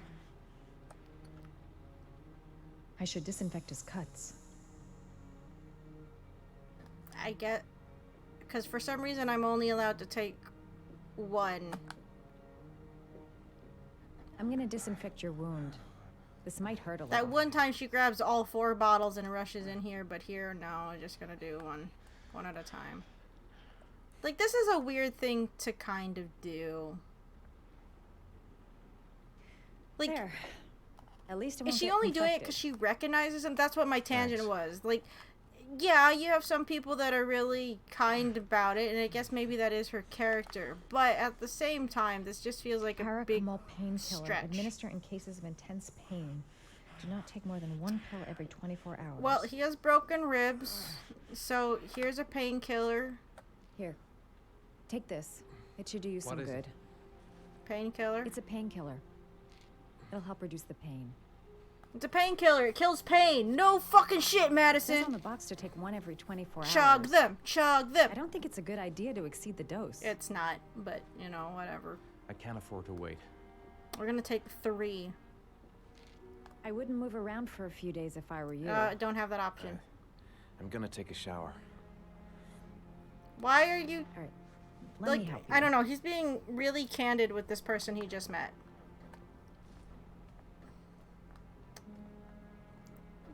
See, if she says you shouldn't move, it's like, okay, well, thanks for your help. Bye. I'll wait here until you come out. Most people Let me know if you wouldn't need say anything. I need to take a shower, probably. You're lucky that's what he actually said next, instead of leave. And now we can go snooping around. Because we're not going to forgive her, I guess we can snoop around some. Talk to me. That way I'll know if you pass out. Can I check under the bed? What's your name? Oh. Madison. Are you staying in the hotel? No, I live in town. I suffer from chronic insomnia. I seem to only be able to sleep in motels. So you Don't are... ask me why. So you are staying in the motel. Whenever I get too exhausted, I come and spend a night here. That's a I'm lie. just passing through. And what else do you do? I mean, Madison? here, does she find, like, an ID and discover who he is now? And she's like, oh, jackpot? I'm a photographer. I take pictures of furniture for fashionable design magazines. No, instead we find our And you? our blackout origami dog. I'm surprised they never let you play with the magic fingers here on the wall. Oh, okay, quick, sit down. Look like we weren't doing anything. I'm innocent.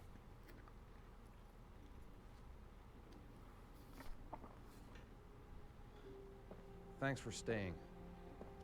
I feel a lot better now. You made assumptions that she would. You could have kicked her out. I guess that's why he didn't kick her Okay. out. He wanted her to stay. I better get going then. You say that and you keep coming back. Leave. By the way, you never told me your name. Don't use a fake name. Ethan. Fucking shit. Be careful, Ethan. I want to know if he signed into this motel using his actual name. Or if he was smart enough to not do the obvious thing you shouldn't do if you're trying to kind of avoid the cops and the press. Oops, sorry. But, you know, what do I know?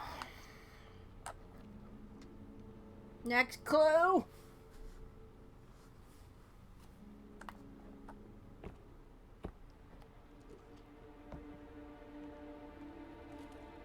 You couldn't just reach in there and pick the one that has a number 2 on it.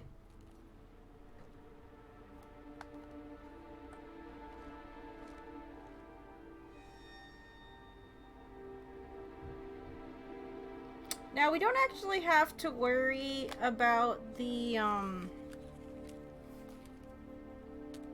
trophy for the next one because we accidentally scummed it a bit when we were quitting out and failing. We're going to attempt to get through it though because we're actually still working on the Trial Master trophy where we have to get through everything successfully. And because I didn't shoot the drug dealer, we didn't get it the first time. We were shooting him this playthrough, so we have to get through the butterfly trial properly. And now that I'm paying attention to button prompts, it shouldn't take me as long as it did, and we're on easy anyway, so it shouldn't be a problem. But hey, look, we're playing as Norman, and he's my favorite. Oh, we get to do my favorite QT sequence. I still say if you haven't seen the video of someone playing through this and failing every QT, go watch it because it's funny. Also, check out the videos where people in the PC version have jacked up how elaborate the animations are. First time. Sorry. Oh, First right. time you killed we somebody. shot somebody. I feel guilty. I'm sorry, Norman. It always does something to you the first. What is this face he's wearing? The smug, arrogant ass face. I hate Blake so much. I want to punch him. Time. Look at Then that you get used to face. No, you don't get used to shooting people. Sincere. I'm not sure I want to get used to it. Yeah. Look at his face. I should have been aggressive. I hate Blake. I hate Blake. I hate Blake more than Madison. Madison's That's at least him. better than Blake. Hold on a quick second. We're gonna do a really quick, because I brought it up. I keep saying you guys should go watch this, but I'm gonna do this. I'm gonna do this myself. Okay. We'll see how you're not supposed to do it, and then I'll do it wrong. Or right. So let me turn this off for a second. So this is where we are, right? Turn on the sound. Yaroslav Korda? Yeah? Lieutenant Carter Blake, I'd like to ask you some questions. I'm totally playing the game, guys. What are you talking about? Shit, don't just stand there. He's gonna get away. Stop that guy! Hey, man, watch it, dude. I just want to be in the room when they did the mocap for this. This guy gets way, way, way too into it, but it's fun.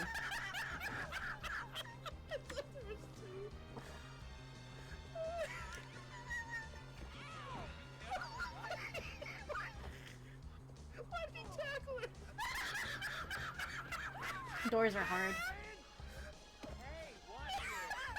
This video is super oral, so the quality is kind of crap.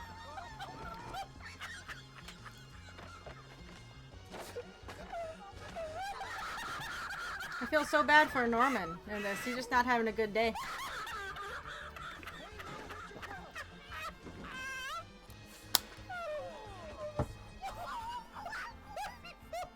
What I think is funny is that no one's tried to stop either of these two guys. My favorite part's with the chickens.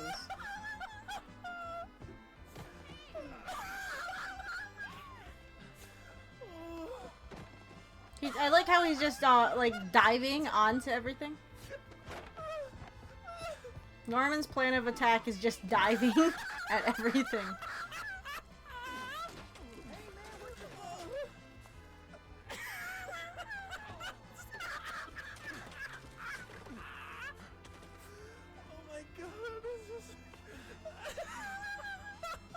Poor Norman. It's like a Tom and Jerry cartoon. Maybe that's why the trophy's called Cat and Mouse, because it's stupid. Chicken!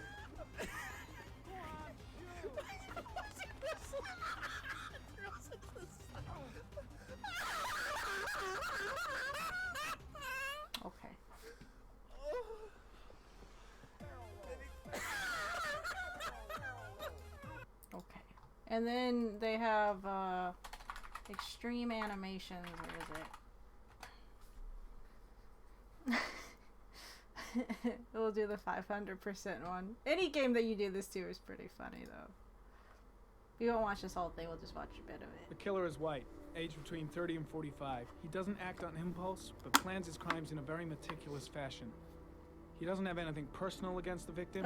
That's why he covers their faces their with heads mud, are... to make I them don't know what's anonymous. going on with their heads. Why does he kill them if he doesn't have anything against them? Don't know. For him, they're more of an image, a symbol. That's probably why he gives them an origami figure. It's like and Gary's an orchid mod. as gifts to apologize for what he's done. It's like it's so bad. Very interesting. And where does all that get us? The best way of tracking a predator is to be familiar with his Where'd he behavior. go? Oh no. That may be true in novels, but there's a child's life at stake here. Continue, Jaden. That just shows how much Blake's one lip is just cocked One upwards. detail Like, attracted calm the my fuck attention. down. The interval between the time when a victim disappears and the time when the body is found ranges from 3 to 5 days.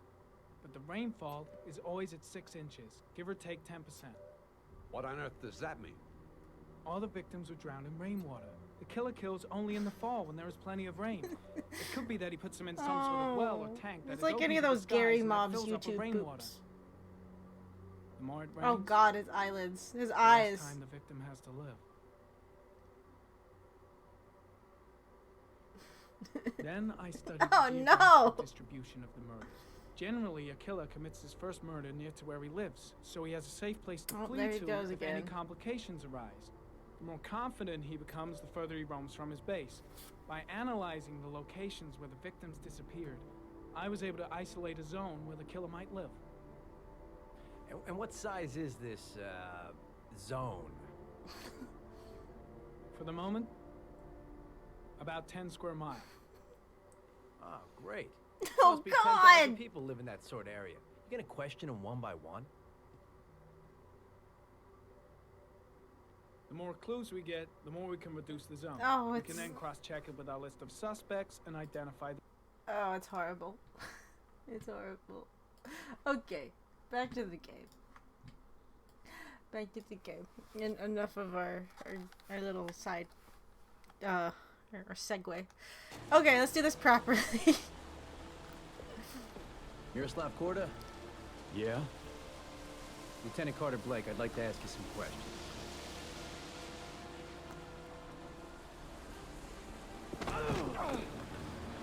Shit, don't just stand there. He's gonna get away. See, look, Norman's at least nice enough to see if Blake's okay after he had fucking coffee dumped in his face. Hey, I don't get a prompt there.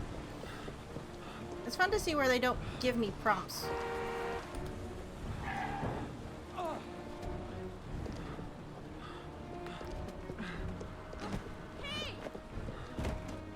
Oh, see, I don't get a door prompt.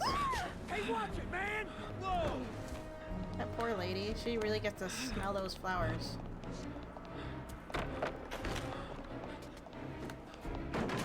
Again, we don't have to get the trophy here. I think just getting the prompts correctly where we're not seeing Norman just kind of fail at life means that we get through this a little faster.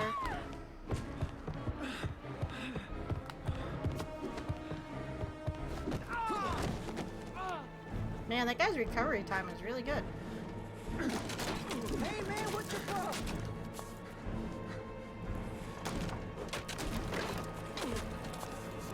Because, you know, that makes the whole floor ice over when you dump a little bit of ice on it.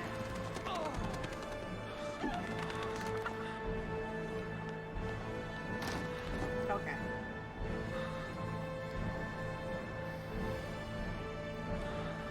We're gonna shoot another person today. I hope not.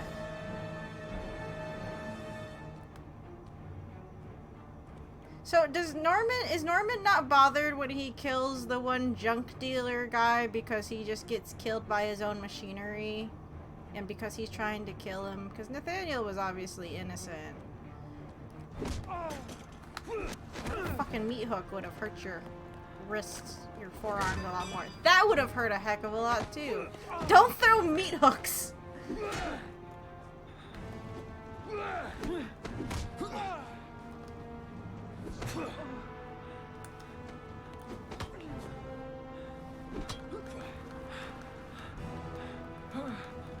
Come on, ow! Well, you know, that guy at least did the headbutt.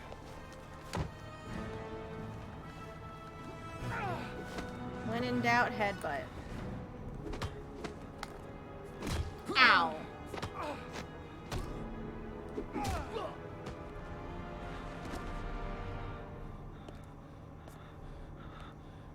Hi, Blake. Thanks for your help, asshole. You got coffee in my face. This time it looks like we got our origami killer. No! You're really bad at picking these people out. Really, really, really, really bad at it, Blake. Not everyone you look at is the origami killer. Can someone make a version of that meme with the anime screenshot with the guy pointing at a butterfly asking him for the pigeon and put Blake's face on it and anything with the butterflies? Like, is this the origami killer? Because that's what he does. Everything just the fucking origami killer. Okay. So unfortunately, we don't have to worry too much about trophies. I say unfortunately because that just kind of means that we're just going through motions right now. We don't have to worry about any trophies until the psychologist's office, where we get to let Blake unfortunately brutalize the poor man against our better natures. I guess right now we're just waiting for Lauren to get here. But I think it's just another one of those things, we gotta wait long enough for her to ring the doorbell.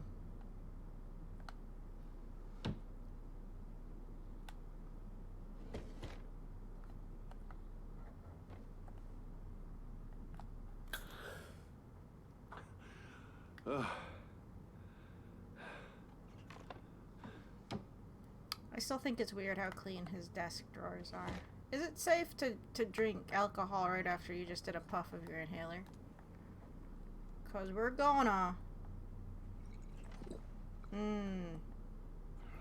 That's a good chaser after an inhaler. At least I can breathe when I drink.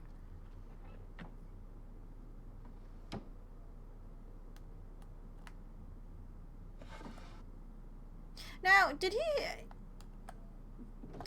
up coming down with asthma like in his old years? Like, did he suffer maybe an accident? Can an accident cause you to have asthma? Because as a kid he was okay. Like, he didn't, as far as we know, we didn't see him really have too hard of a time chasing his brother around.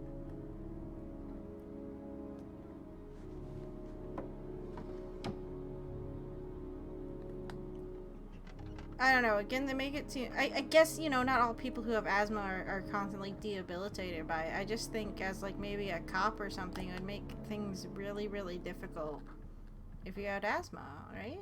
Just a little bit. Okay, Lauren, can you get here already?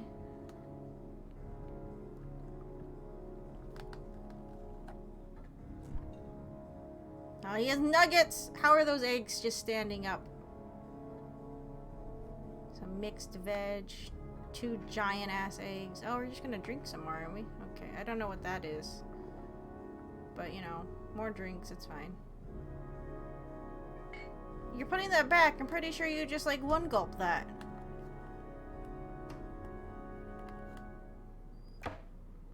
Why are they letting me do any of this? Really, a lot of it is just faffing around until the next story beat. Unless there's ways to actually expedite when she does things.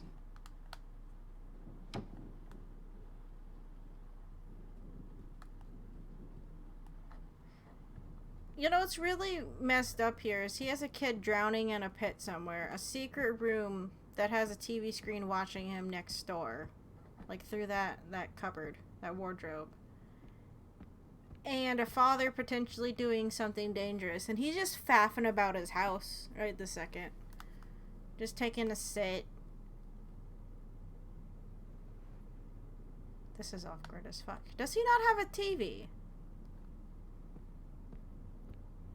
Because this is his home.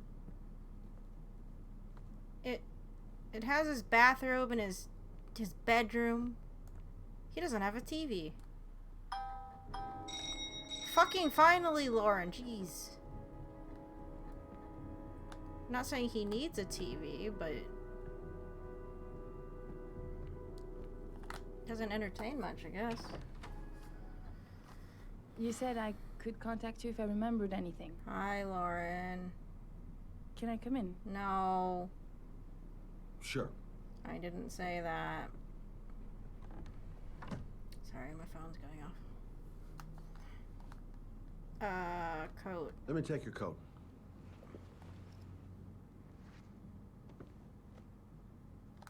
Please, take a seat. Don't get too attached to Lauren, unfortunately. We're gonna leave her in the car later. As horrible as it sounds. I just remembered something. Maybe it's not important, but a letter arrived in the mail the morning Johnny disappeared. A letter? What kind of a letter? It was addressed to Johnny's father. I don't know what was inside it, but he read it and then he left. That's the last time I saw him. And you think there's a connection between that letter and Johnny's death, is that it? You remember anything else about the letter? I never read it, but I kept the Well, envelope. I don't know why, but I kept the envelope. I don't know where she was keeping that envelope at. She pulled it. Now, if it was, no, that's a phone on his desk. I was like, if she had a purse and she pulled it out, sure, but she pulled that out of her back pocket. That would not have fit in her back pocket. It was mailed in the Carnaby district.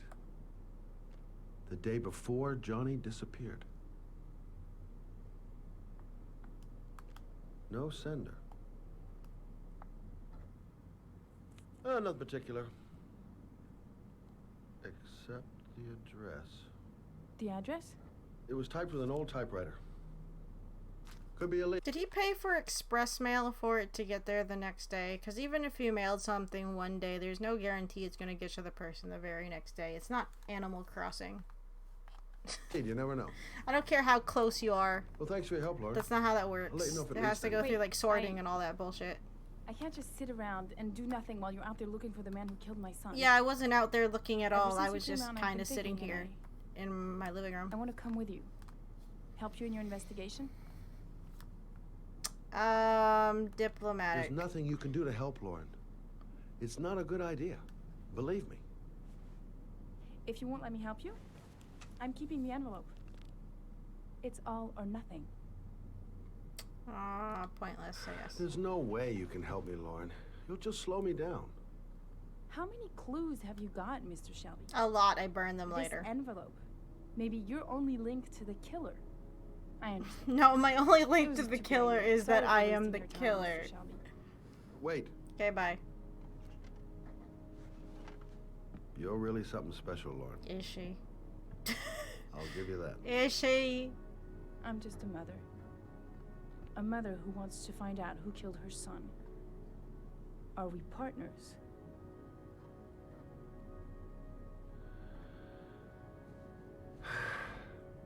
We're partners. Just thinking until I can kill you.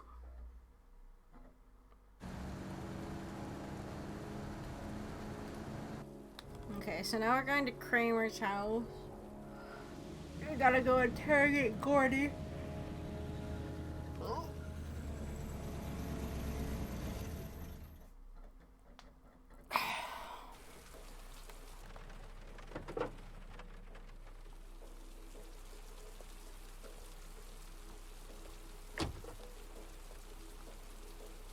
Maybe you better stay in the car. We're partners, remember? Wherever you go, I go. Does no one own an umbrella in this game? Like, these bodyguards don't get jackets with hoods or anything. No umbrellas, no nothing. So what are we doing here? Not even like one of those little We come to pop-up see tent Gordy things. Kramer. Kramer? Not The a big guard tycoon from shack. Kramer Construction. No, his son. You think maybe he's the origami killer? It's not what I For said. now, I just have a few questions that need answers. If I can get the stairs, goodness.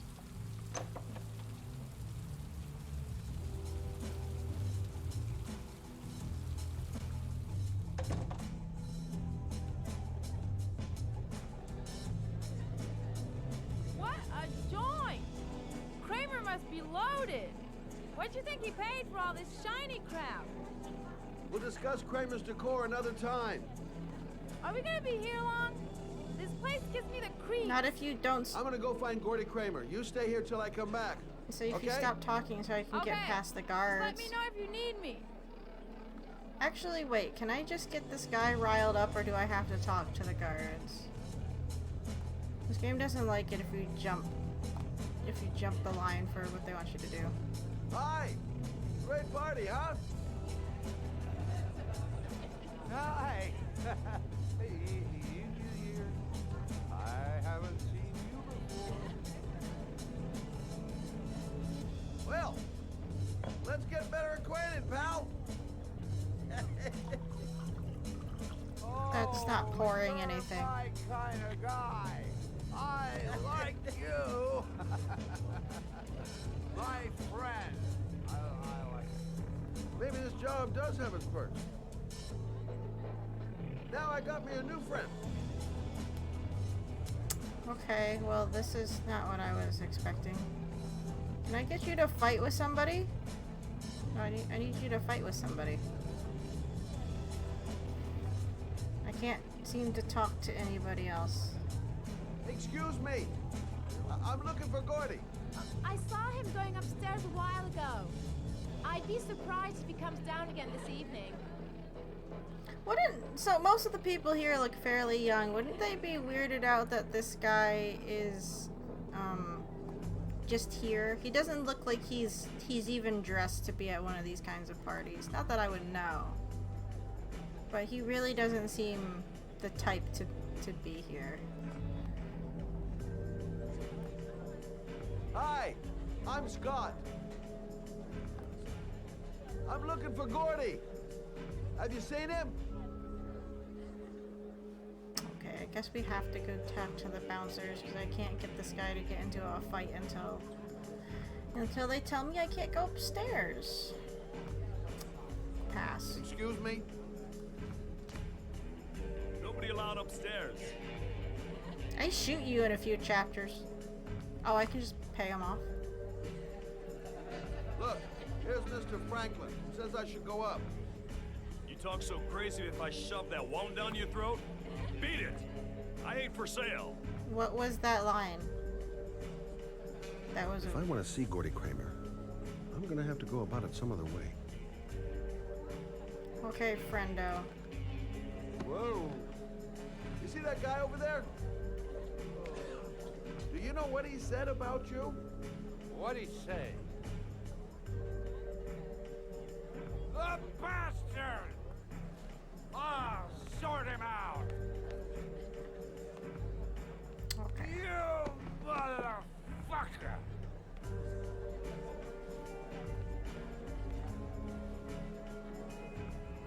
Were you talking about my mother, you big monkey in a cheap suit? You think you're a big man. I'm a bigger man. You can know. Hey. Okie dokie. Ooh, monkey. I'm talking to you, you big ace. What are you saying about my mother? You get violent with me, my little friend. And you know who I am? Alrighty, I think Gordy's room was this big one. I'm not going to explore too much. We just need to get in and talk to him.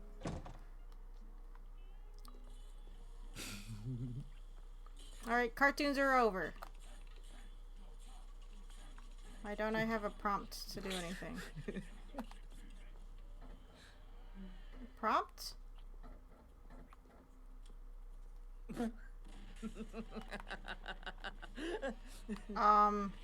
Oh, Mr. Kramer. Apparently I didn't walk into the cutscene trigger very well. My name is Scott Shelby. I'm a private detective. I'm investigating the case of the Origami Killer. I'd like to ask you a few questions.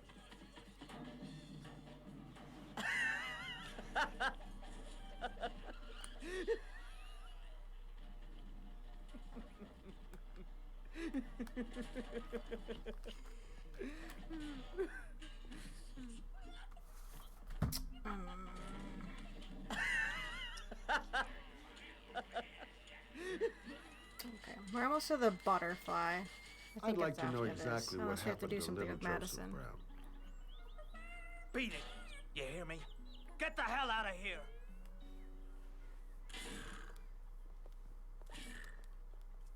What do you want?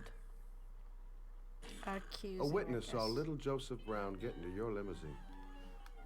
That was the last time anybody ever saw him. Now, I know you've been arrested and interrogated until your father made a little phone call and file was closed. Now, what I want to know is what really happened. You know, just so I make sure that you had nothing to do with the Origami Killer. Try and make myself clear. The kid was lost. I just offered to drive him home.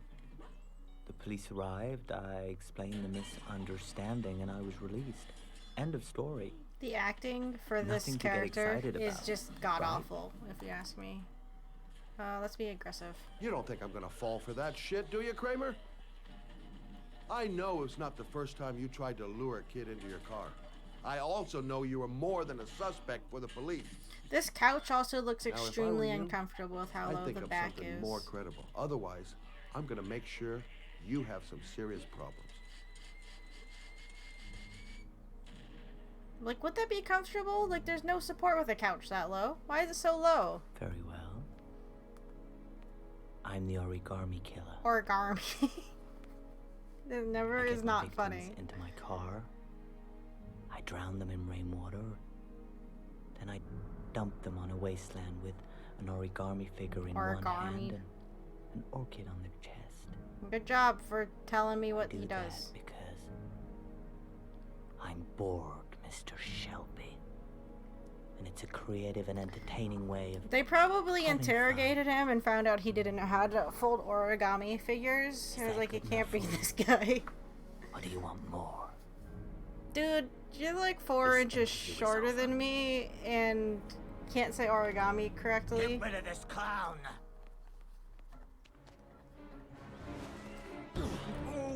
Oh, I don't even get a prompt for that. Okay. Can I have prompts?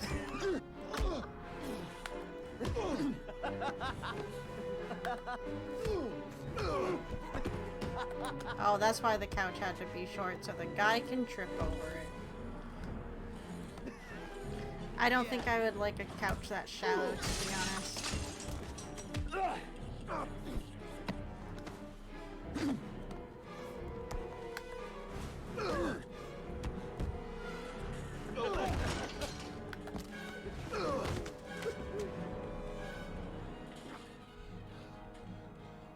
It's a dangerous game you're playing, Kramer. Do you know who my father is? He only has to lift one finger and you won't wake up tomorrow morning. You're the one that should be afraid, Mr. Shelby, not me. Spoiled rich boy. Such an annoying trope. Now you're gonna go back to laughing at his cartoons. Like nothing happened, just instantly amused. I think it's at the same part he was watching earlier anyway. Just as a DVD, it's on constant loop. Okay. So, we should be at Butterfly. The hardest trial in the technical sense.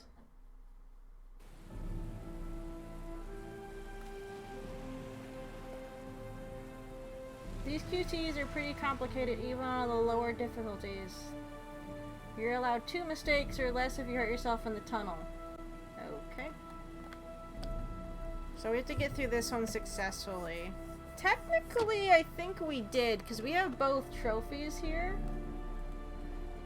But we have to get electrified, which is the successful one for the Trial Master trophy. But again, I'm aware of what I did wrong the first time, so hopefully I can rectify it here, and it won't take us a bazillion years. That's the dream, anyway. Again, he's walking a little bit faster, so good on him, because it's raining pretty heavily, but he should be moving a little faster. You think Ethan would be a somewhat smarter guy and realize, man, it's raining really hard and my kid's trapped in a pit filled with water. Maybe I should, you know, move a little faster than I am. Just a teeny tiny bit. Again, I don't think there's anyone around. You could probably get away with running. Unless he's just really afraid he's gonna trip and kill himself on something stupid. But look at this. Now, all this meandering. Come on, Ethan. Your child's dying. Pick up the pace.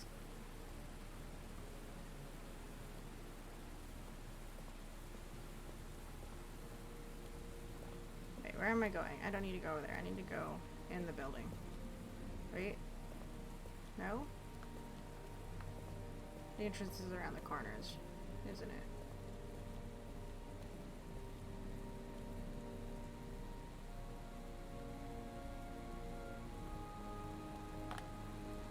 High voltage. I don't care about high voltage.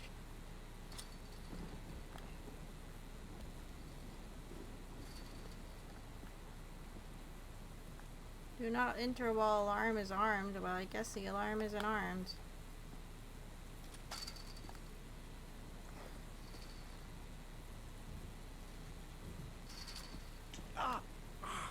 And now we left blood at the crime scene. It's fine. The rain should wash it away, is what Ethan thinks as he leaves it there. There's got to be a way into the building.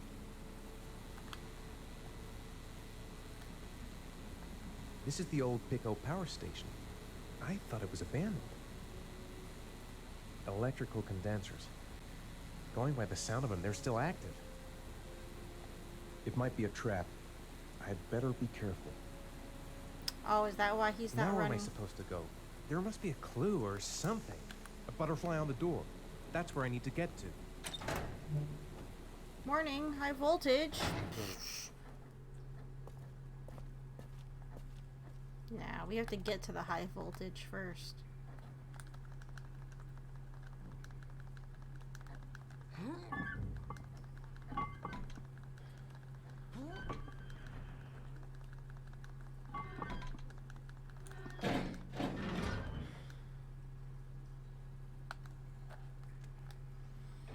That means doing the long-ass tunnel crawl.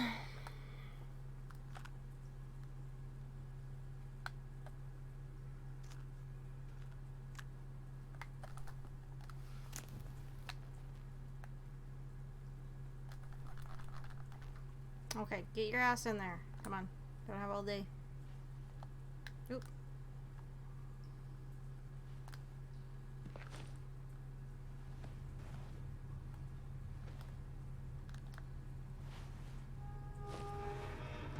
I still don't know how that door closed. And it shouldn't even be locked because you had to turn it an awful lot to lock it.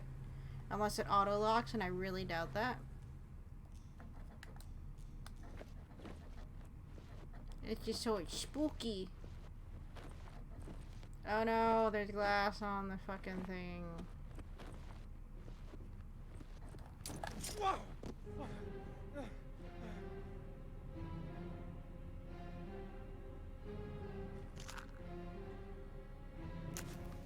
Couldn't he have... Glass. Broken glass.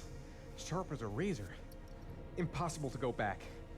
I'm gonna have to crawl through it. It's not slowly impossible so to go back. You didn't even see if the door was locked. And couldn't he have swiped some of this to the side, like taken his jacket off? Okay, at this point it'd be hard to take his jacket off. But you know, taking his jacket off and like swiped it over. It's not like it's glued onto the ground. I don't know if there's a set path in here. We'll check the flame anyway. The match flame. It indicates where the fresh air comes from. All I have to do is follow the wind. This first turn, I think, is a given to you, though, because it has a butterfly down the one path, and I have to see fucking Ethan do that every single time.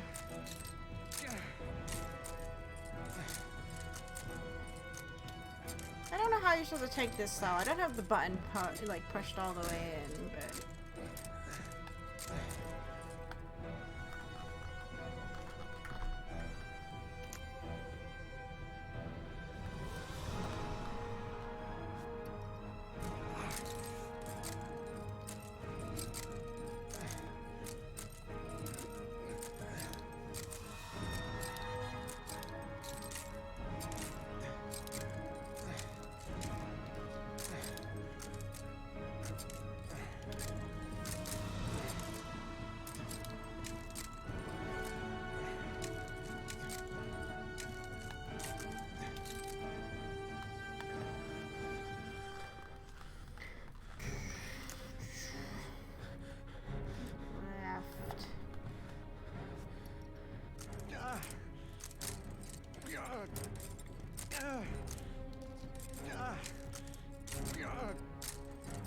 What? I'm not even going that fast, game.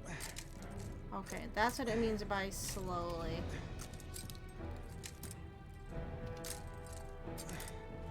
Just gotta slightly hold the button down so he's not going super fast through here, I guess.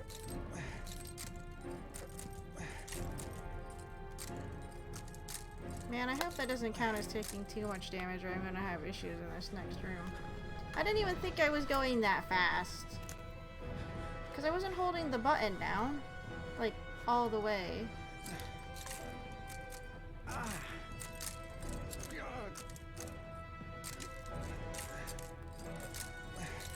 This game's really good about its padding. Which is annoying. Because it's not even... Okay, maybe not good about it, but boy do they like putting it in.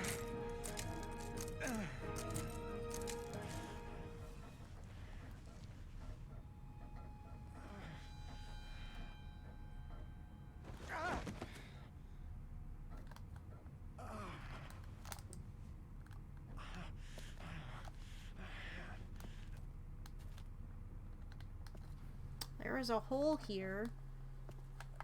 We're gonna slide down it. Right. I guess I don't really have any choice. Again, if Scott even crawled through that tunnel to put the glass, the only way out is to go through this tube. How would he have fit in here? Unless he happened to just pay someone that died themselves to do this for him.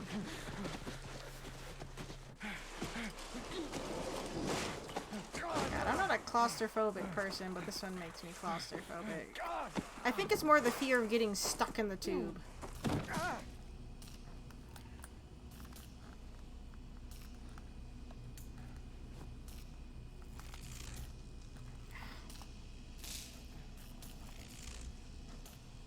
Boy, imagine that. Yeah, you know. No, you go on Craigslist or Fiverr.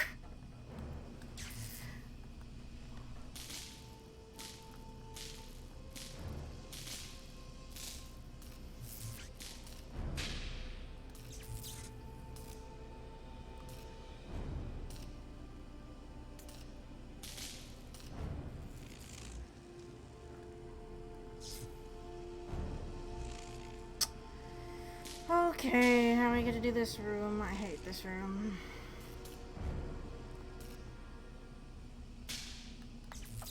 We can't take the coward door. You gotta do it properly. Remember when he had 2 broken ribs? Yeah, we're just gonna... No, over here. Yeah, remember when he had 2 broken ribs? We're gonna start here.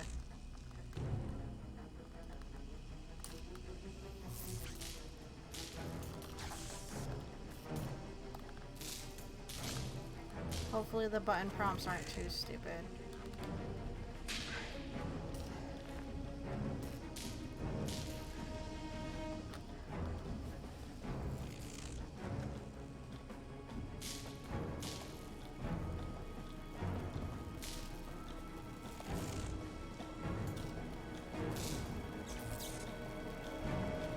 Let's do circle, L2. X. Come on, Ethan. It's just like a game with Twister. You can do it.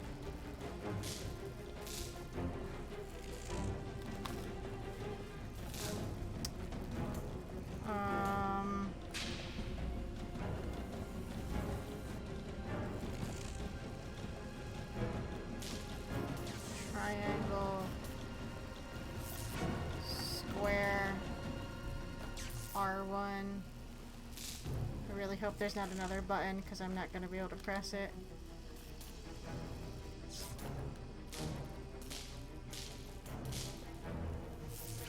Oh, none of these look good. We're going to go through this one though. L1. You can do it. I believe in you. Sort of. Come on. Okay, we gotta mash that X button. I don't hold it. I'm paying attention this time.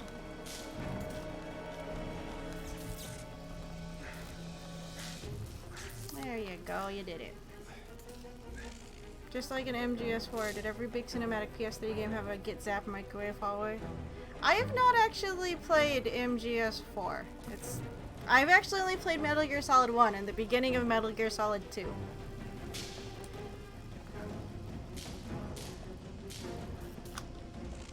Dive! There we go, we did it. Ha, see, I learned.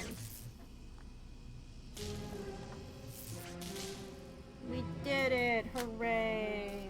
So that's one more for Trial Master. Next one is what? Cutting off her finger, or is it shooting the guy? I think it's cutting off her finger.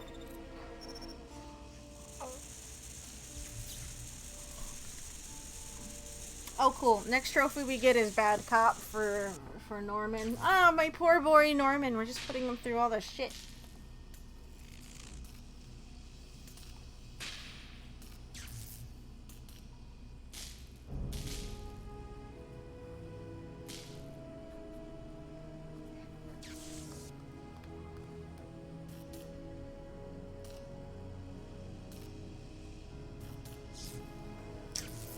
A list of chapters.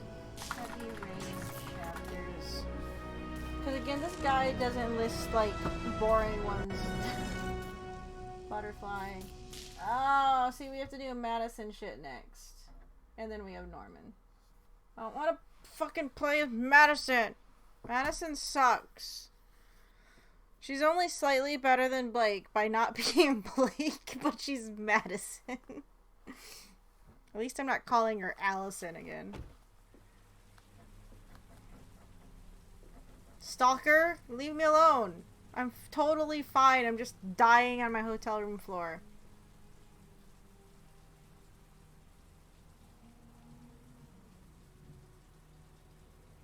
Oh, look at that. It's raining. Good thing she wandered near my hotel room door and saw that it was open and saw that I'm dying in here. I'm just taking a nap. Leave me alone. Oh my god. Taking a nap. Go away. Should have put the do not disturb sign on the door before I passed out.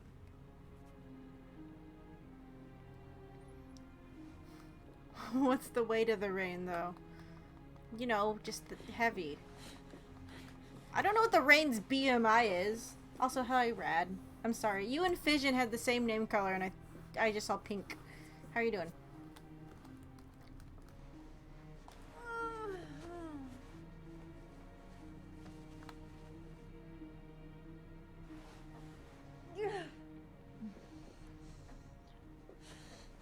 Broken ribs, remember, don't drop them. Oh, do I not have a prompt to not accidentally drop? I feel like there's a prompt there before. Whatever. He should have brought a change of clothes with him when he left his house. Just saying. Ethan, can you hear me?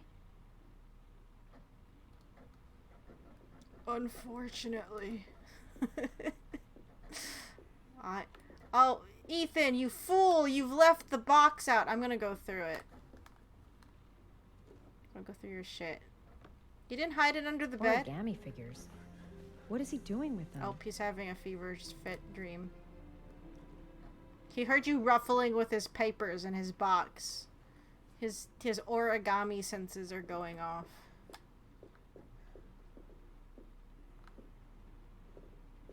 Oh, wait, was I supposed... I think I have to take his shirt off or something and see that he's dying.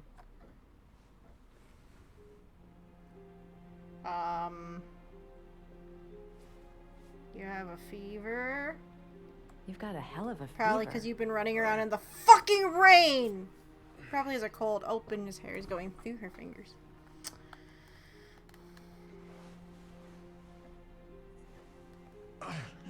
take your clothes off to disinfect those wounds. You don't have to. You could just leave.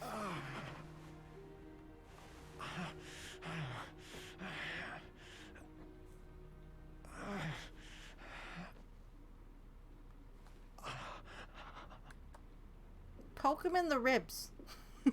Do it. Poke him in the ribs. Arms look really bad. Just the one. I don't look at the other I need one. to disinfect your wounds. Okay, can I go get the stuff now? Only your one arm looks bad. Oh, now I can get the stuff. I did it too early. Oh, see? Now she grabs all the shit out of there.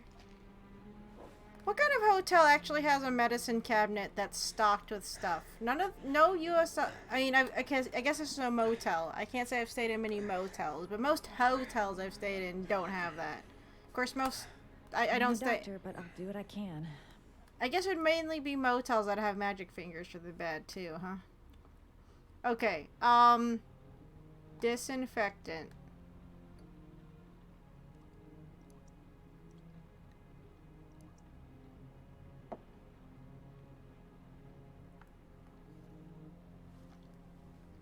Again, his other arm is completely fine.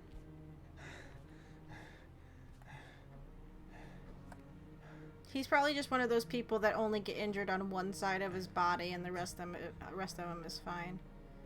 Okay, you don't need to do that. Just... Your wounds are disinfected. Yeah, stop petting him. If a doctor came in and did anything to me and petted me, I'd be really fucking angry. I'd probably be knocked out and I wouldn't know, but goddamn no. Stop it. You've known him for less than a day.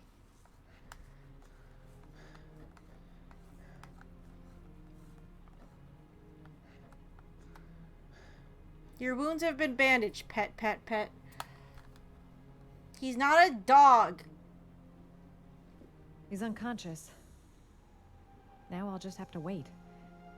And hope he wakes up. Oh, I didn't give him the fever reducers. Would taking like any kind of fever reducer on top of the 3 heavy dose painkillers he took a good idea? Could you have at least covered the poor man up? I know he's having a fever, but you left him without a shirt. He could still get worse. If a child has a cold and they like sweat so much in their sleep, their outfit is damp, you get them out of it and you redress them. You don't just leave the kid naked when they're sick. You don't. That's my best example because that's what I remember. I think I had like the chicken pox and, you know, I got feverish and I sweated a lot and my mom, you change them out of that so they don't get fucking sick. How do you Sleeping feel? in damp clothes is no good. Being in wet clothes or damp clothes is a bad idea either way. It's gross and it's horrible. Wet clothes are the worst. I've been better. No fucking shit. Was I out for long? Stupid. About 3 hours. I will never not react that way. Okay, you can leave now. Why the guardian angel act? Exactly. You don't even know me. Exactly. Memory? No choice. You didn't really leave me any choice. I couldn't just leave you like that. You could have. I think we did memory the first time.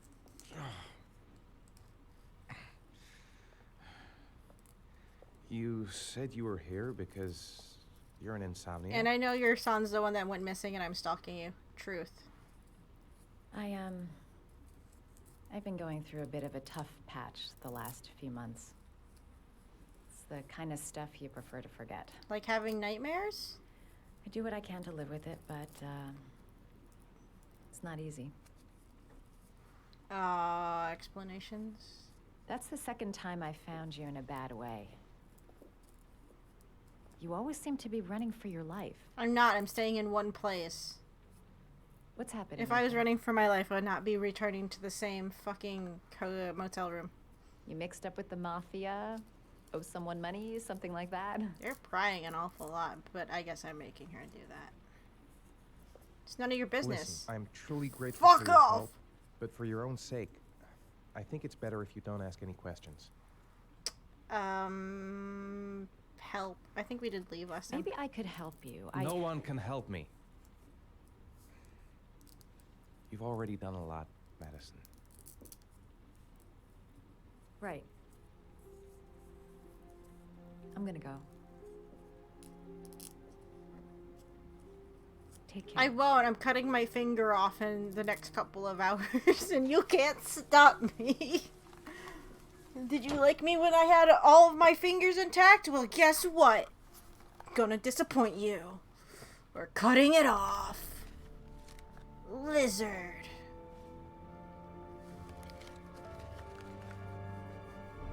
Marble Street. Okay.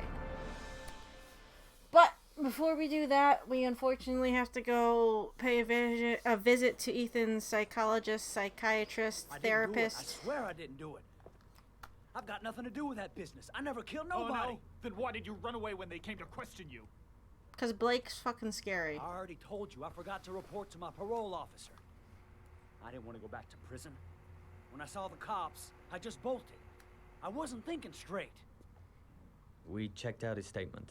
He has an alibi for at least 3 of the murders. Fuck, that bastard was a perfect fit. Was he? Shit! You're just making baseless assumptions now, Blake. It sounded like he wanted to get on the straight and narrow with going to his parole officer. He just forgot. Ash? Okay. Sean Mars's mother's here. She'd like to speak with you. My husband's crazy and has blackouts, and I think he's the origami killer. It was a few months back. The middle of the night. It was pouring down. Ethan came home completely drenched at about 3. I asked him where he'd been. He spoke about drowning the rain. Drowning the It rain? didn't make any sense. There was something. I don't know how Blake is typing with his hands on his keyboard like that, but tilt your keyboard towards you, Blake. It moves. It's not glued to the table. There may be no connection, but the next day there was that announcement about another victim of the origami killer. So, when she said there's an announcement of another victim, is it someone that got kidnapped and they're assuming it's an origami killer? Or is it someone that they found dead from the same MO as the origami killer? Because if Ethan was the origami killer, I mean, I guess he has fucked off twice since it started raining. But he would have to leave right before they went missing, probably, to kidnap them and get all that shit together. Like, is this when... She said a couple of months ago, they've been separated for about 6, he said. But this has been going on for 2 years. When did these start? Did the murders start, like, right after Ethan's accident and coma, directly after? Because the first 6 months, granted we could argue that they went to the mall and Jason died in the summer, which is, let's say, 3 months maybe before the fall, the first fall, right? Like, I don't know where this starts, like when Scott started killing people, because it's been 2 years. So there's 2 years before the fall we're in. So he had 2 previous falls to kill 8 kids. If he started killing people when Ethan Mars was in a coma for 6 months after a traumatic car accident, that would automatically rule him out if he wasn't able to kidnap and kill a child whilst in a coma. Also, Norman said the killer would have likely acted in an area close to his home. By now, he has a very wide network, so the comfort zone has gotten bigger, as he said. So, is the comfort zone... Does Scott just happen to live close to where Ethan is? Also, after Jason's death, he was in the hospital for 6 months. Him and his wife did not immediately break up. It took 1.5 years until they split, until now. So his area of comfort would have technically switched, because his home base would have switched, unless he had a second safe house, and I feel like wife would have noticed if he had an extra safe house, considering he was in a coma for 6 months, unless he paid the rent or something on that 6 months in advance, knowing he was going to be in a coma, unless he does it in year advances. There are a lot of connections that don't make sense. You have the apartments, you have the car rentals. Is Ethan really good about keeping up the receipts? Why would he have any reason to kill young boys? Yes, he had a son die that is about the same age. But his blame is inward toward himself. He blames himself for Jason's death. That is the big thing with him. He is guilty about what happened. His wife doesn't help. His son told him it wasn't his fault, but obviously his son is traumatized and he internalizes that a lot. And that's why it's even worse for him when Sean goes missing. He's like, oh no, it is my fault again that my son is gone. Whereas Scott's motivation is directed outward. He doesn't blame himself for his brother's murder or his brother's death.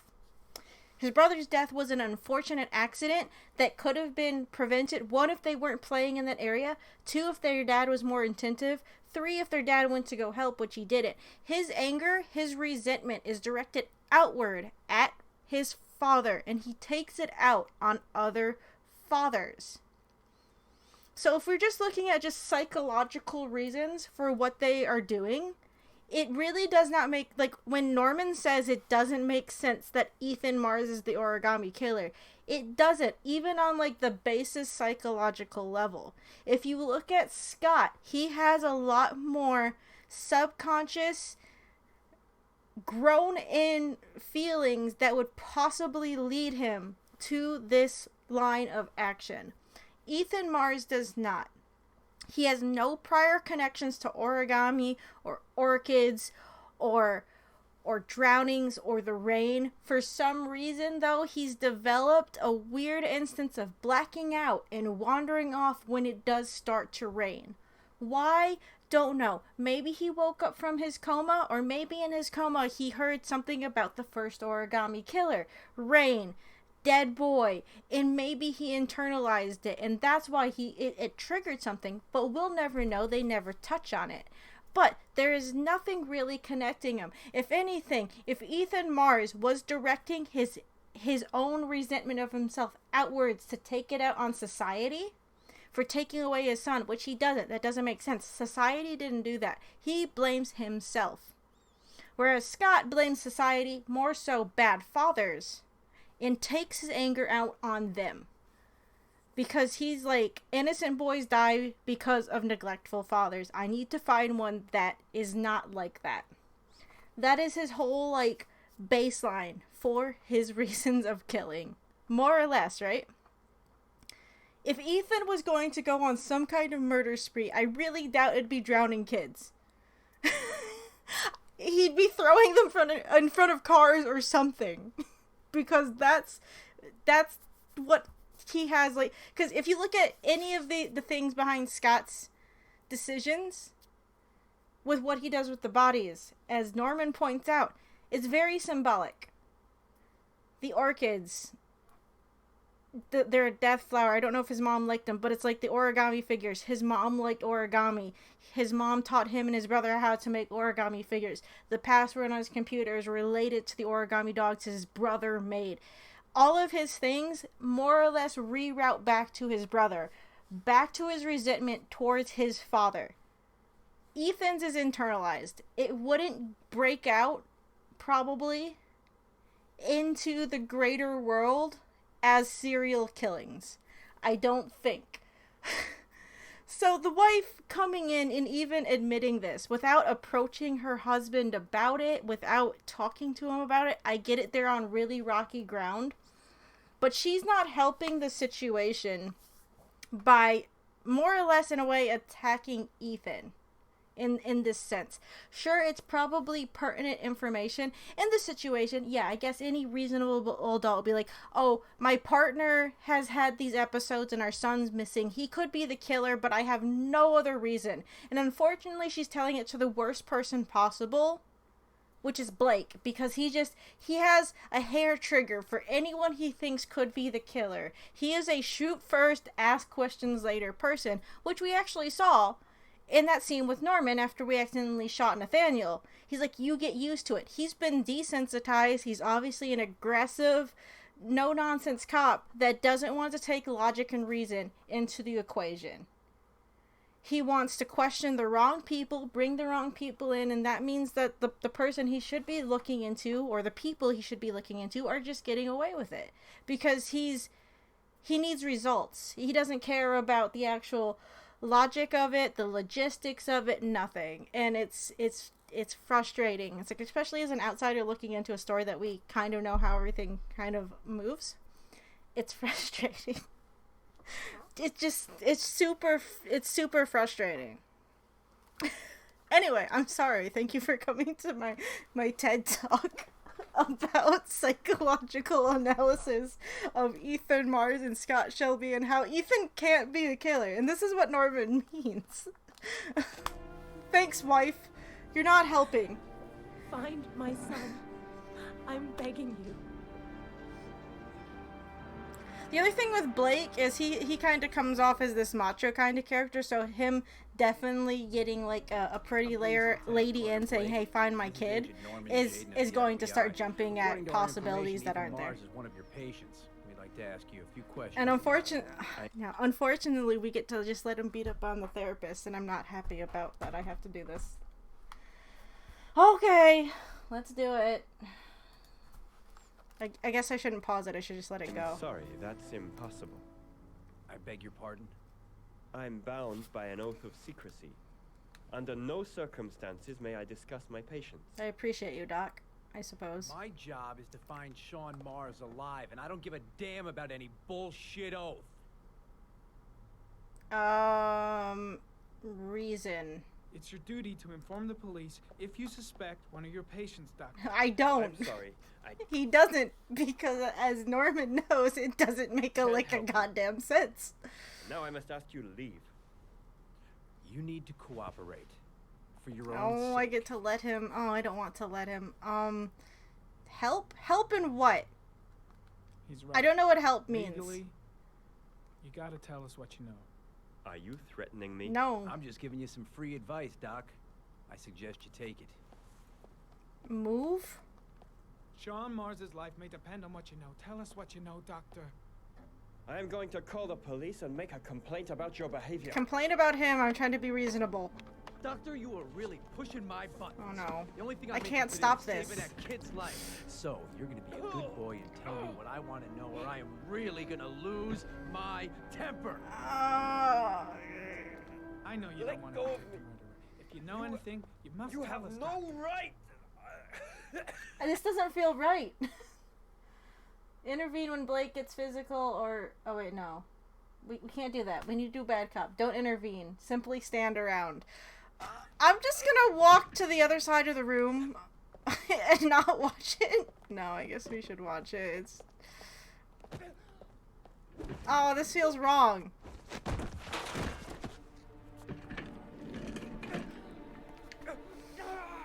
The fact that it's super frustrating, it does.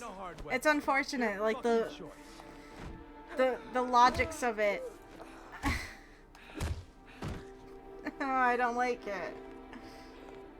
It's not right. He didn't do anything. We know this is wrong. Just watching this is wrong. I just went on a whole fucking diatribe on why this course of action doesn't make any sense. There's no reason. There's no reason to beat him up this much. Blake is only doing it because he wants information to get after Ethan Mars when he has no proof. And we know he has no proof. We know the psychologist, psychiatrist, therapist, whatever, I'm not sure what he is, has no reason to suspect Ethan. We have no real reason to suspect him Ethan except Mars for had connection psychological to the current problems victim. since his first son died. Feels responsible for his death. Yes! A sort of morbid neurosis. He is haunted by visions of drowning I don't know bodies. why. A few weeks ago, after one of our usual sessions, I found this on the floor. It must have fallen out of his pocket. Wait a minute. Does he always just wake up with... Okay, see, and it's very convenient here that Ethan is always shown with an origami dog. I don't know if that's a psychosis, like, oh, dogs are coming after me, like they're persecuting me, I am being chased. But we can go into symbolism all we want. But, or if they're a symbol of, you know, like, I don't know, a protector. You have guard dogs, stuff like that. But it's always interesting that we always see Ethan with dogs. That first blackout, he wakes up with a dog in his hand. Madison finds a dog in his pocket. The therapist finds a dog in his office. He always has origami dogs, which is interesting, considering that Scott's brother was obsessed with dogs. The origami dogs, anyway. But you never see him with anything else. It's always dogs. If that's supposed to be a way to connect Ethan to Scott's brother, I'm forgetting his name for some reason. Like, oh, it's a symbol of actual innocence because the brother was innocent, died by something that wasn't his fault, and I don't know, now I'm just stretching it. But you never see him with anything else. Why he envisions drowning bodies and just happens to have origami dogs anywhere doesn't really make sense to me. I think it's just some really big red herring coincidence. To be like, look, he's the origami. No, it doesn't make sense psychologically. Even if you're haunted by drowning bodies, would a serial killer that drowns people actually be haunted by the victims like that? It really depends, I guess, on the serial killer. And maybe Ethan would be, because he is easily haunted by, well, not easily, but obviously he's haunted by traumatic things. But he doesn't handle it well. He wears his heart on his sleeve. He is very open about how he's feeling. That's why even his 10-year-old son is able to read his emotions. If he moves, we know about it. Yes, Ethan Mars is the origami kid. No! No, I object. That's not how that works. We got a trophy though, so congratulations us. Okay, so now we're at the golf club.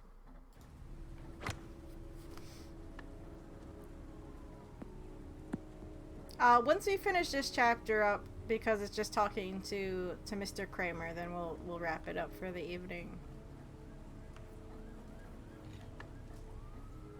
Origami. At least it's not origami. Origami.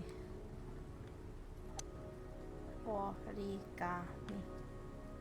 Origami. Origami. Nice shot. Thank you. Please come in, Mr. Shelby. Would you care for a coffee? Oh, no thanks. Do you play? I tried once, but I think the owner of the course is still looking for me. It's an interesting sport. It requires strength, but also a cool head and absolute precision. Would you care to hit a few balls? Like murdering people. Danger of damaging the greens here.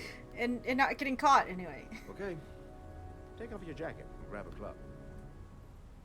I also find it exceedingly coincidental that Scott is looking into the son of the man that is somewhat connected to his brother's death, but not really.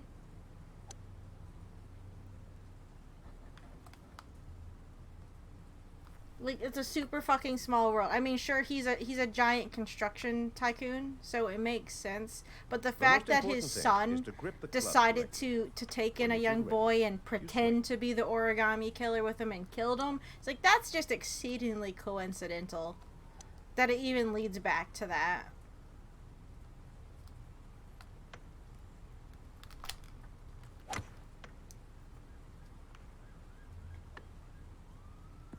Impressive. You seem to have a knack for it. Beginner's luck. Whew. Okay, I'm gonna calm down now. I really did not mean to go off on a a giant I'm assuming you thing. didn't invite me here just to play golf, Mr. Kramer. I hear you've been asking questions about my son. That's right.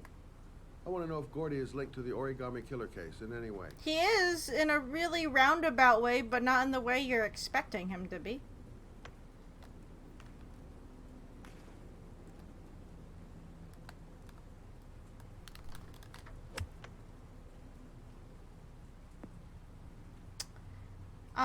Let's see. My son had nothing to do with that sordid case.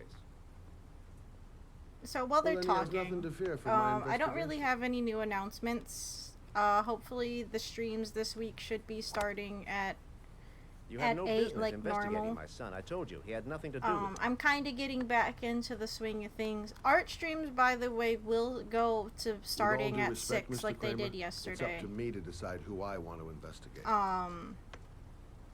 And of course, we're still working on our sub and follow goals. And those are for the end of the year, so we only have until the end of 2021 to hopefully hit those. And again, the two very well. goals or options for hitting those are 24-hour Sonic 06 stream trying to because buy I can, and another Let's just Pokemon say I'm Nuzlocke trying for to show Diamond you and where your Pearl for interest the lies. remakes. How much do you want to leave my son alone? So just putting that out there. Just I putting think that you out misunderstood there. me. I don't play that game. Don't go near my son, Mr. Shelby. If you do, you'll regret it. Have a nice day, Mr. Kramer. I wonder if it bothers Scott to see that this dad is so protective of his obviously piece of shit son that did actually do something wrong. Whereas his brother, who is completely innocent, died because their father was neglectful and wouldn't come help. And was actually more eager, it seems, to let his son just die, because he even says, like, oh, it's one less mouth that I have to take care of. Like, that's terrible. That is awful.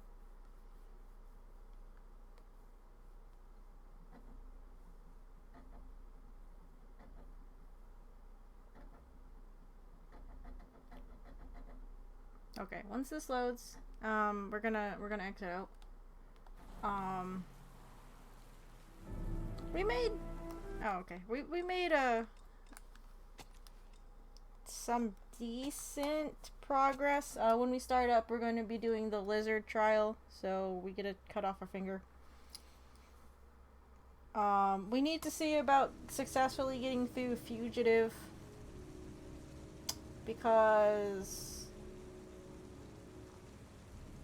we fucked it up.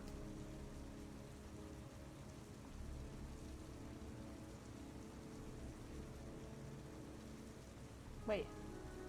Get caught while trying to escape? Get caught. But we did get caught. What?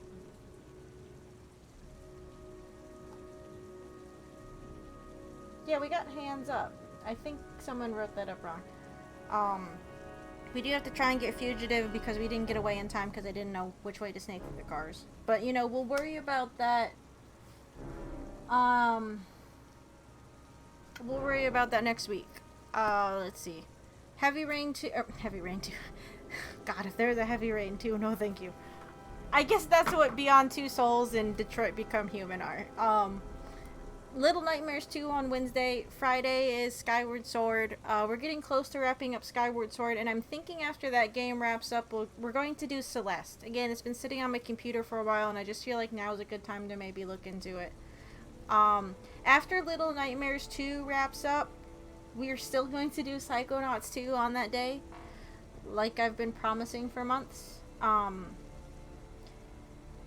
And I don't know what we're going to do here on Mondays after Heavy Rain concludes. There's plenty of things we can play. I can still use the PS3 for other things.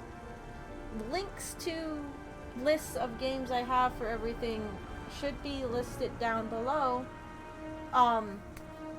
as well as the